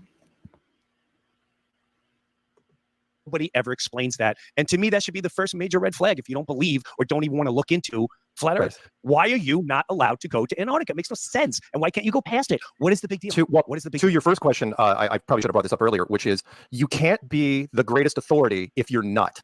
Meaning, if all of a sudden you admit that we didn't build this place, you as a government, government right now is the highest level of authority that we have. You all of a sudden immediately lose credibility. You're people will start questioning you and ask the questions that you were asking, which is it opens up the door to too many questions. First off, it'd be like, yeah, so we'd really like to talk to the people that built this place, and we think you're keeping secrets. And is there more land over there? And we need to know that too. It would be way. Man, Rose, Mark really is on board with, let's call it Truman Show Earth. I didn't know this about Mark. It's evident to me now. This is the third time. He really is like, in Mark's mind, I'm just going to paraphrase, and I don't want to get this wrong, but I'm just going to try to imagine what he thinks. He kind of sees it like a big Truman Show kind of thing, like they showed literally in a Truman Show, like it was constructed. He probably thinks it's by like these other beings that are non-human. And it's almost like Mark thinks the sky is probably holographic in some way, and it's not real stuff up there. I didn't know that about Mark. Did you? No, but I wouldn't be surprised if that was the case, not with non-humans, but with regular humans, where we're just kind of like herded farm animals in a specific area of this existence. But of course, there's no way to prove it. I totally agree with you about the hidden lands idea. I think that there are places where they have an impeccable amount of resources. I think that we're all living in a construct here. And I do think that they do give little hints in media as well. And that's not just a coincidence. Interesting. Tougher to keep everybody corralled if all of a sudden you admit it would be chaos. Well, potentially chaos. Well, I was going to say it just makes, in very simple terms, it just makes the government not the top dog. Like right now, they're like, no, we're the top dog on the planet. We're the top dog. But then like he calls Earth a planet. And if we find out that a pet peeve of mine, Rose, is people who call Earth planet. It's one of my biggest pet peeves. I need to get over it, but. Well, in French, a planet is a planète, a little plane.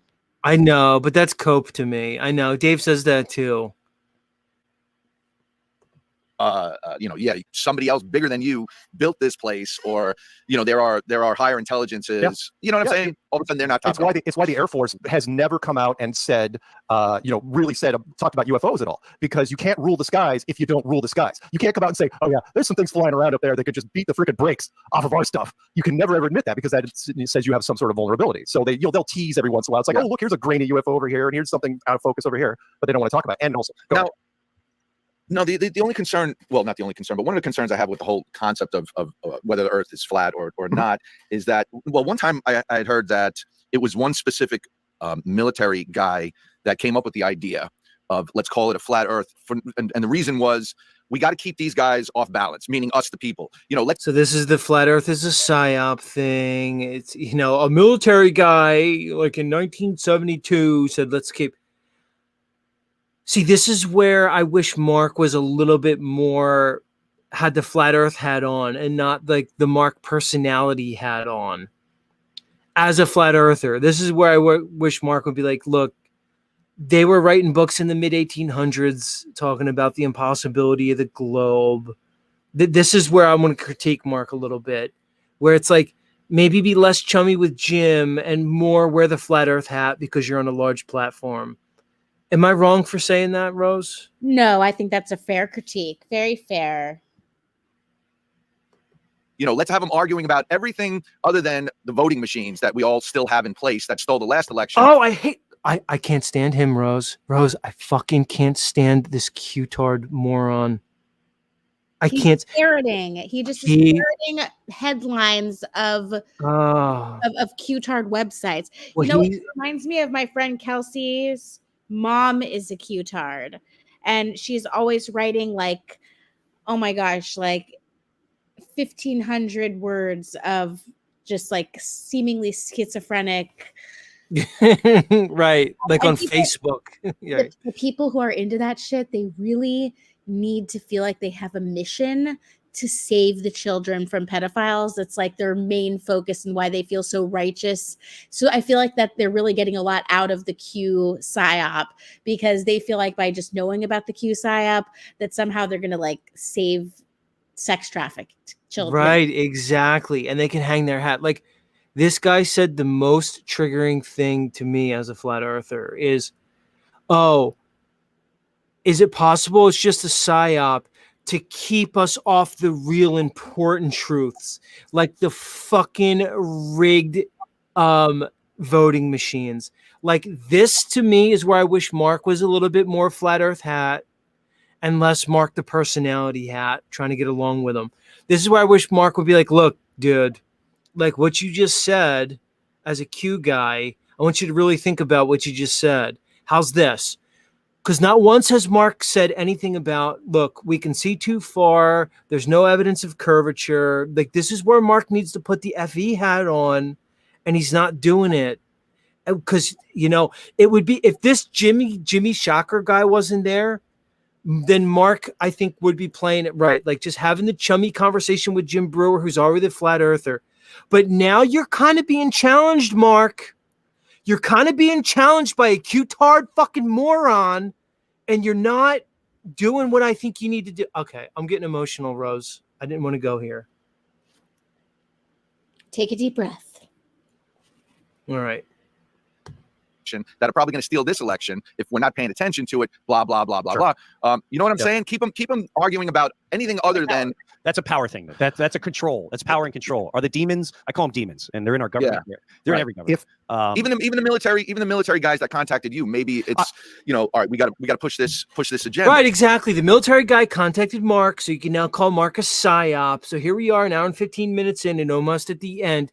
And the triggered Q-tard who tried to go along with the dumb flat earther the whole time has to show his true colors, and you can see it on his face now.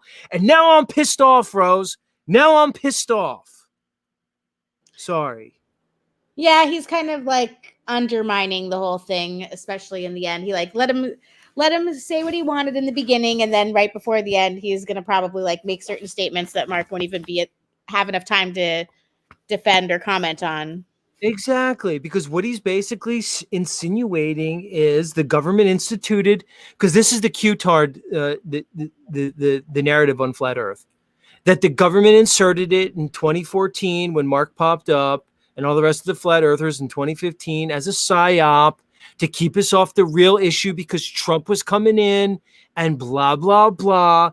Mark, this is where Mark has to stop being chummy, and he needs to take a more of a, okay, what you are saying might be true in theory, but how does that negate the fact that I could see a mountain from another mountain from 275 miles away? How does that negate the fact that from altitude, you can see the Rockies from 900 miles away And here's the math on what it would be on a globe. And how does that go against the second law of thermodynamics, which shows that space is impossible, and you want to call it a psyop, and you're sandbagging the flat earther in the last 15 minutes, and now I'm fucking pissed. All right, sorry. And we don't know. Yeah, there is. You know what I'm saying? Yeah, what you're talking about is the whole the disinformation argument, which is, do you create flat Earth as part of a government program? The idea, and introduce it into social media in 2015. However, and I get where I understand why some people look, the truther community is suspicious as a rule. I still have people like I know that you've talked to Eddie Bravo a few times. Now's the time, Mark. 8 inches. This is where you have to wear your flat Earth hat. 8 inches per mile squared. Second law of thermodynamics. Perspective. The Earth is measured flat. This is where you have to talk about the North Star and how latitudes were derived. Talk about sextants and celestial navigation and how the Earth is measured flat and they inverted perspective to put you on a globe. This is where you have to do it, Mark. Eddie Bravo still to this day thinks I am a government agent. For whatever reason, because it was started like 9 years ago. I cannot get him off that. Thank God he's friends with other people in our community. But he'll never talk to me. But like I will go to, for example, I'll go to conferences every once in a while, and one of my guys made me like a CIA logo shirt, just a little logo on the shirt. Right? I buried it in broad daylight, and there's people looking at me sideways the entire conference. It's like, oh yeah, that guy. It's like, come on. But as far as go ahead. I feel like. What do you mean? Go ahead. Go, Mark. Go. There's so many people now, and I think there's enough people all over the world that are questioning so many things. Am I out of line, Jimbo, when I say I think a lot of us are ready for like, hey, man, everyone sit down. Sit down. I know where it's going. We got to lay some stuff down for you. It's not going to be easy. This is not going to be easy. It's going to take a long process to digest, but it's just time. A lot of us have been living a lie. A lot of us are protecting many lies. There's too many lies to talk about. Too many lies have been lost. But you know what? It's time for us as humanity, as the souls that we are, the spirits that go through every living being, tree, plant, and us, an animal in Earth. It's time for us to understand how we're truly connected and what's going down, and what has gone down for a long time. So sit down, and we're gonna keep. There's enough food for everybody. I don't want to worry about, but we're gonna shut things down. We already set up at every place. We got food, got water. The restaurants are staying open. We're fine. The whole different world going to go on right now. You know what I mean? Yeah, Jimmy, before you get in, because I want to jump off that for just a second, which is I'm an optimist at heart. And yes, which is I think that flat Earth was introduced artificially, but it was allowed to grow organically, meaning at the very least, they didn't stop us. And I think part of it is because flat Earth cracks your head open like a walnut and makes you super open-minded, in some cases, probably too much, but that's a whole other story.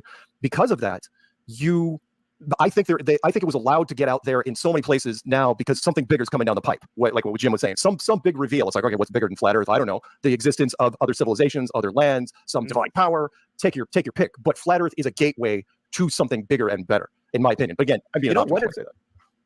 what if that ice wall? It's the marijuana of. There you go. Gateway.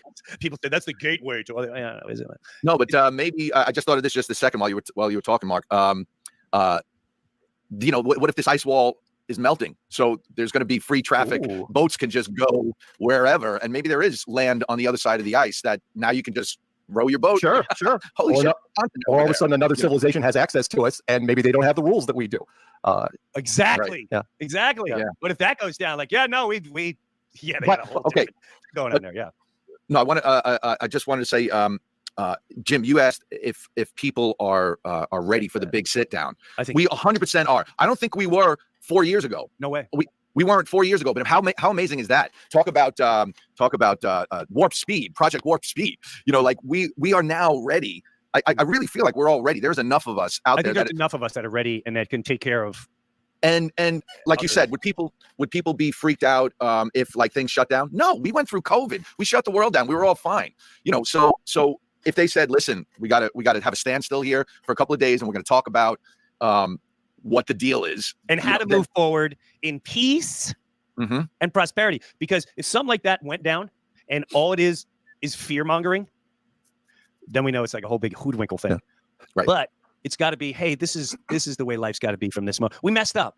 We messed up. Somebody messed up. We're not going to blame them. We're not going to start taking people out. We're not going to point at one particular group of people. But there is a time when all beings, not just humans, all beings, we had access to water and plants and air and space. And it may not have been perfect, but somebody came along, took it, bought it, said how much it's worth, controlled it, created establishments. They call it colonizing, which is really burning cities to the ground, taking children. God knows what you do to them. And you started this enslavement society where we need banks and we need to work for a piece of paper that represents your entire existence of life, which is not, we're the only beings that live like this. Yeah. And it is so thoughtless. You think you're so thoughtful. We're beyond thoughtless. Yeah. But I think enough people now are ready for just like, can you just tell us? Like, are we bringing it to the streets? Are we like, what, just get to it. Can we just get to it? Do we have to survive on our own? You know what I mean? Stop now. Stop. That's I try to call it sometimes bad reset, good reset, which is, I hope for the good reset, what you're talking about, the big reveal, the big sit down, where they level people. But I also think that the equation is always trying to balance itself. And I think there's nefarious types out there, as you've talked about in different things, that want the other reset. The bad, yeah, exactly. Yeah, and Our show never came out control. You know how much money I make on the Super Bowl in sports? That's just a part of my money. We're not even talking about NASA and how many people I get quote funding everything I want to research. They love that word, research. By the way, thank you for bringing up the Super Bowl. I called that one immediately. The second, I don't want to go off on a different tangent because it's minor, but the second time I saw her in that freaking skybox, I go, oh my God, the Chiefs are going to win the Super Bowl. I go, that is it.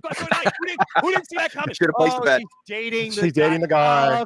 Oh, and he's pushing for that big pharma company. Let me guess, she's going to push for the. Yeah.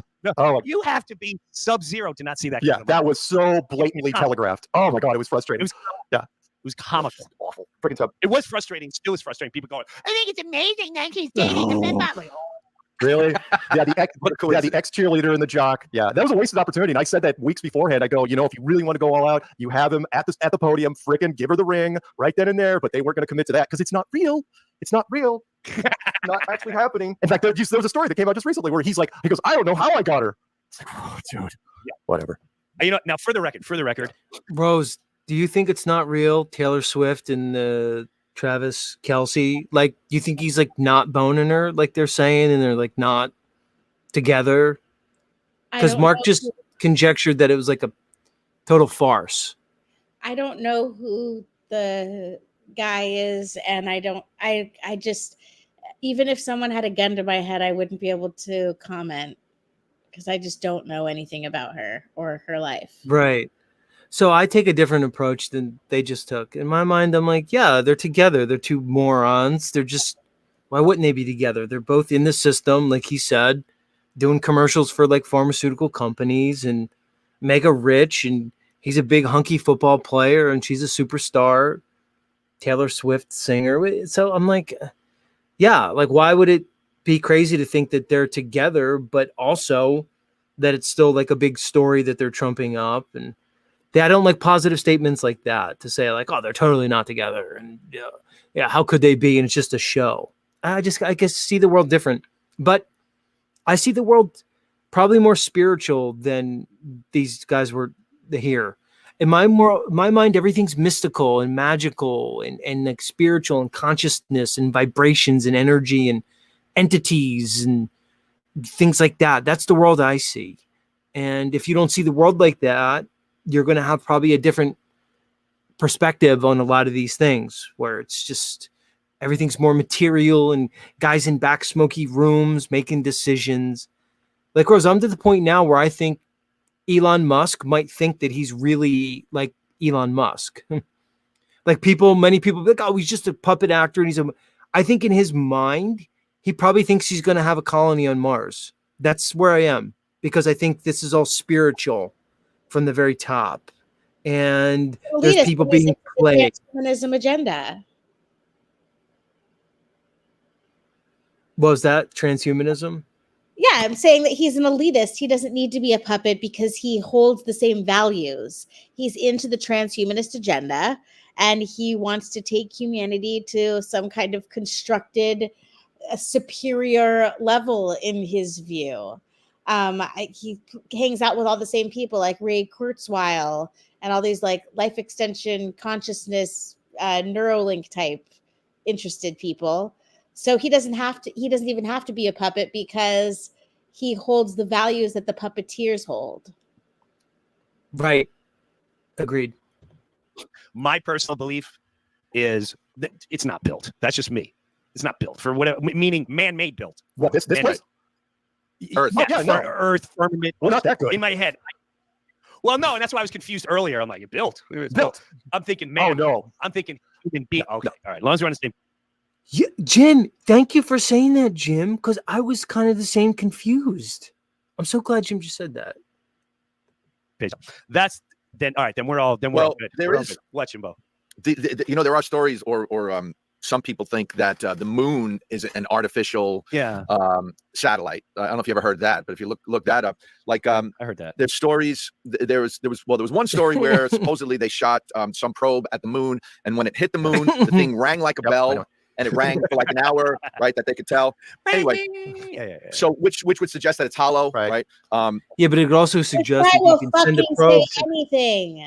I know. He's like, I don't know, like if you took a Facebook highlight reel of like shorts that like your conspiracy uncle would post over the last 7 years, that's this guy. he asked ChatGPT, hey, I'm doing a conspiracy show and I didn't prepare for it. What are some talking points? Come on, But I'm glad Jim brought up the thing about like Mark. I think Mark thinks that we're in like a big Truman Show and it was built, where's like God and I don't know. And I don't know. It's funny how everybody looks at things differently. Yeah. And the other thing is, and this is the strange part, is that there's always the same face. Like, why is it the exact same face always? No matter where you are, you can see the face. It never changes. Not even a quarter degree at a century. I'm not going to say that it was lazily done because it's very nice and decorated. Oh, that and of course the craters. I don't know if you guys ever thought of that. The craters are circles. Look, I just want to talk to people in the chat. If you think there's money to be made off the flat Earth topic, you probably should think again. Like, there's money in conspiracy. Probably there's a niche for everything. But if you're of the mindset that think that people are making money off flat Earth, I mean, Rose, do you see people getting rich off flat Earth besides like maybe like 1 or 2 or 3 people? I mean, come on. Is that? I don't think so, unless they're going to create flat Earth content that makes millions of dollars because it's able to reach enough people. So if the mainstream media is going to hop on board, then maybe they'll make a lot of money. I asked ChatGPT the question because I was curious to what it would say. And I said, I'm going to be a guest on a show about conspiracy and I want to fit in and look knowledgeable. What are some fascinating talking points that I can bring to the table? And ChatGPT said, sure, discussing conspiracy theories can be quite intriguing. Here are some fascinating talking points. And then there's like a paragraph for each one of these.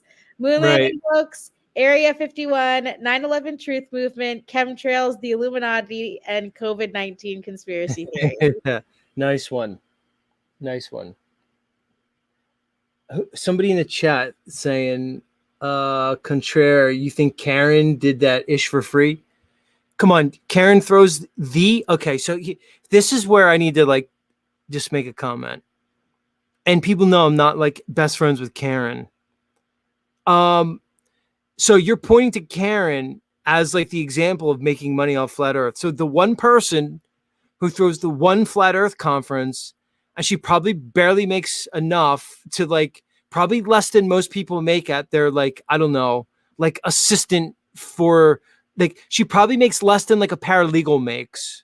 Okay. Like off of being the person who throws the big conference.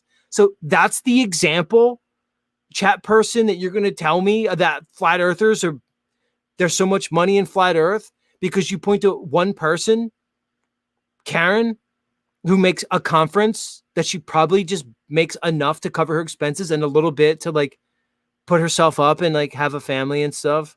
And then the other one's like Dave Weiss, who has like an app. And other than that, like that's crazy.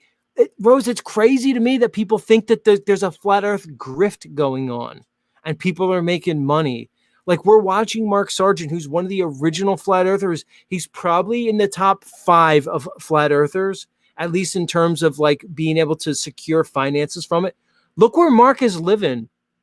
He looks like he's living in an apartment, like maybe a condominium on the second floor. And he's wearing a like, do we really think Mark, who's probably in the top 5 people in flat earth that can make a money, do you think he's really rolling in it? It's an insane argument to say that flat earth, oh, there's so much money in flat earth. And are you kidding me? I don't know, Rose. Yeah, I definitely don't blame Karen for putting together the event because no one else was doing it. So she fulfilled a need that the market was looking for. And so if anybody else wants to try and do a better job, they're welcome to try. Right. And that's not even my point. My point is she probably, like, to point to Karen and be like, oh, or somebody like her and be like, look at all the money in flat earth. No, that's not the way it is. The top flat earthers are still broke. Give me a break. It goes back to this thing that people have. People make stories. You people make stories in your mind. You have little mind stories. Does it make you feel good? Can you go to sleep at night because you have it all organized in your mind that there's money in flat earth and you can point to Karen or Mark or Dave and make a little story about them in your mind? You're fucking insane. Because every impact came in at a 90-degree angle, and it's like nothing's, you know, Right. it should look like a 10-year-old shot at it with a BB gun, and it doesn't. It looks like it was. Let me read Melanie's comment. Satanic warrior, you're trying to act smart, but you're pretty dumb. Melanie, I guarantee you, I'm oodles and noodles above you in terms of intelligence and probably anything you could imagine and probably anybody you know. So why don't you go fuck yourself, Melanie? Because you're the person that you've shown me since the very first minute I met you. You're a fucking moron. You've been around the flat earth community long enough to think that people are grifting and making money in flat earth. You're a fucking delusional moron. Go fuck yourself, cunt.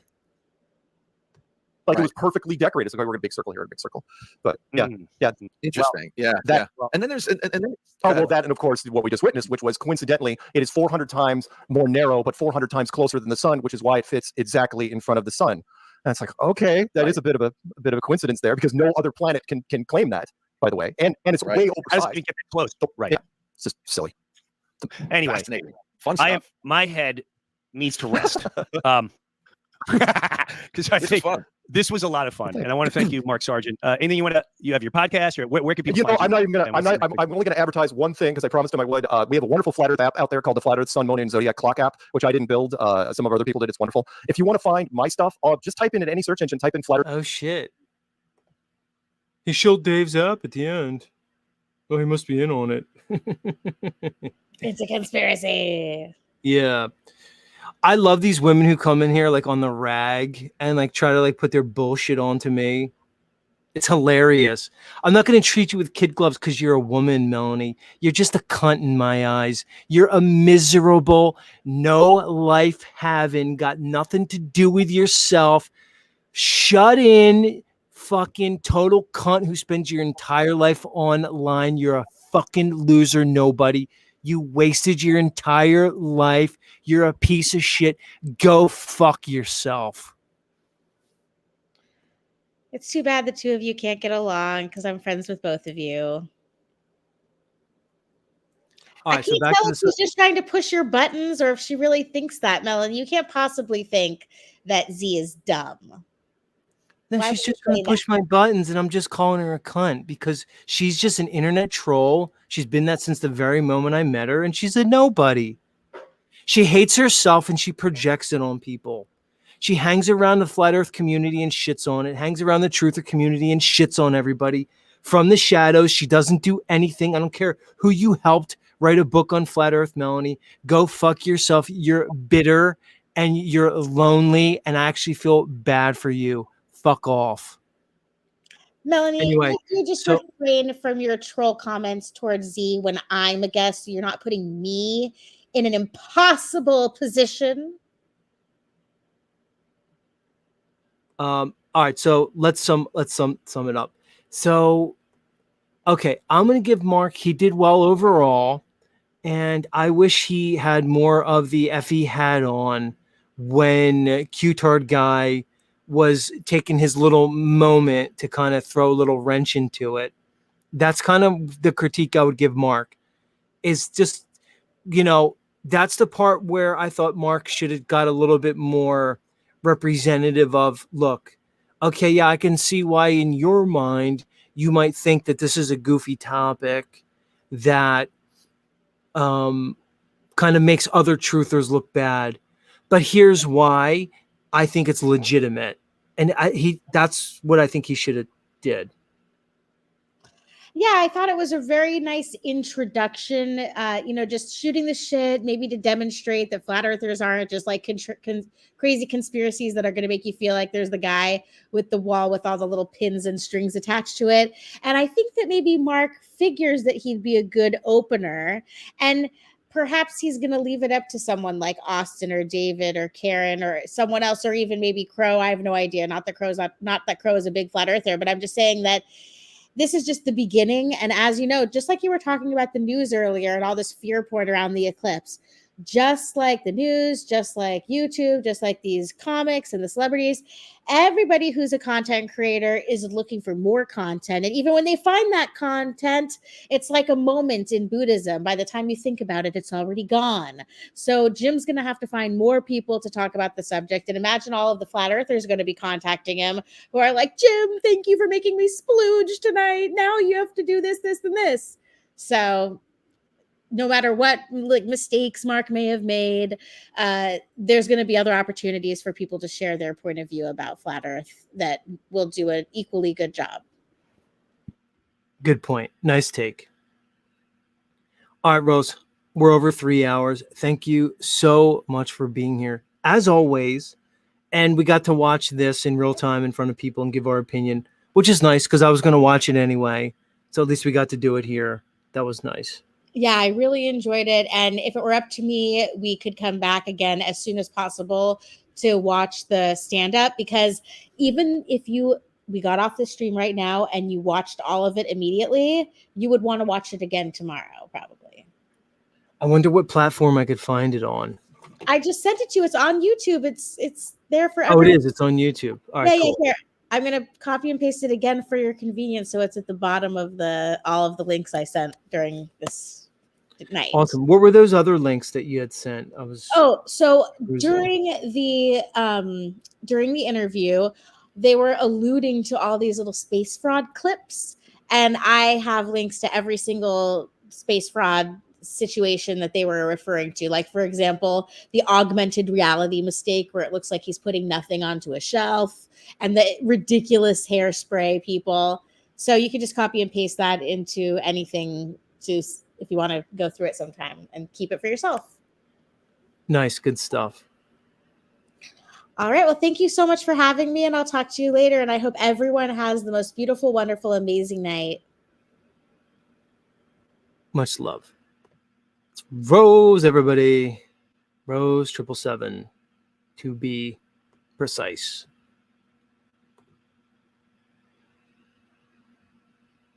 Yeah, much love, everybody.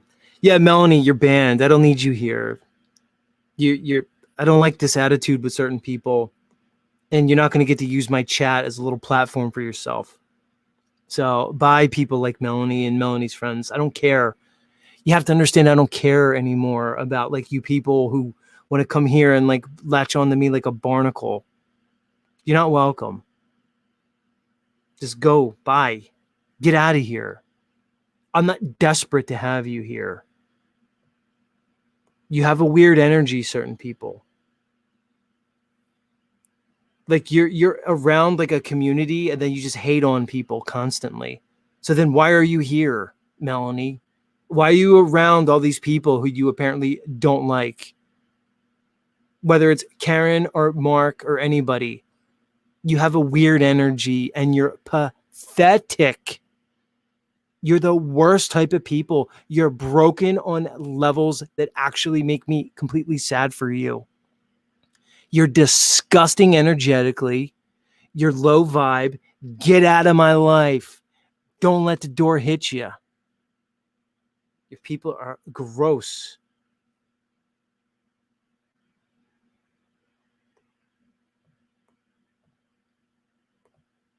All right, guys and dolls. Thanks for being here. That'll do it for another Z show. Thanks again to Rose, as always. She's as good as it gets. And much love to Mark Sargent. Good for you holding it down, man. Good for you. I had some small critiques about Mark, but they were small. Overall, I think he did a thumbs up, so good job. All right, everybody, if the fates are willing, we'll be back here tomorrow. Same Z time, same Z channel. Much love.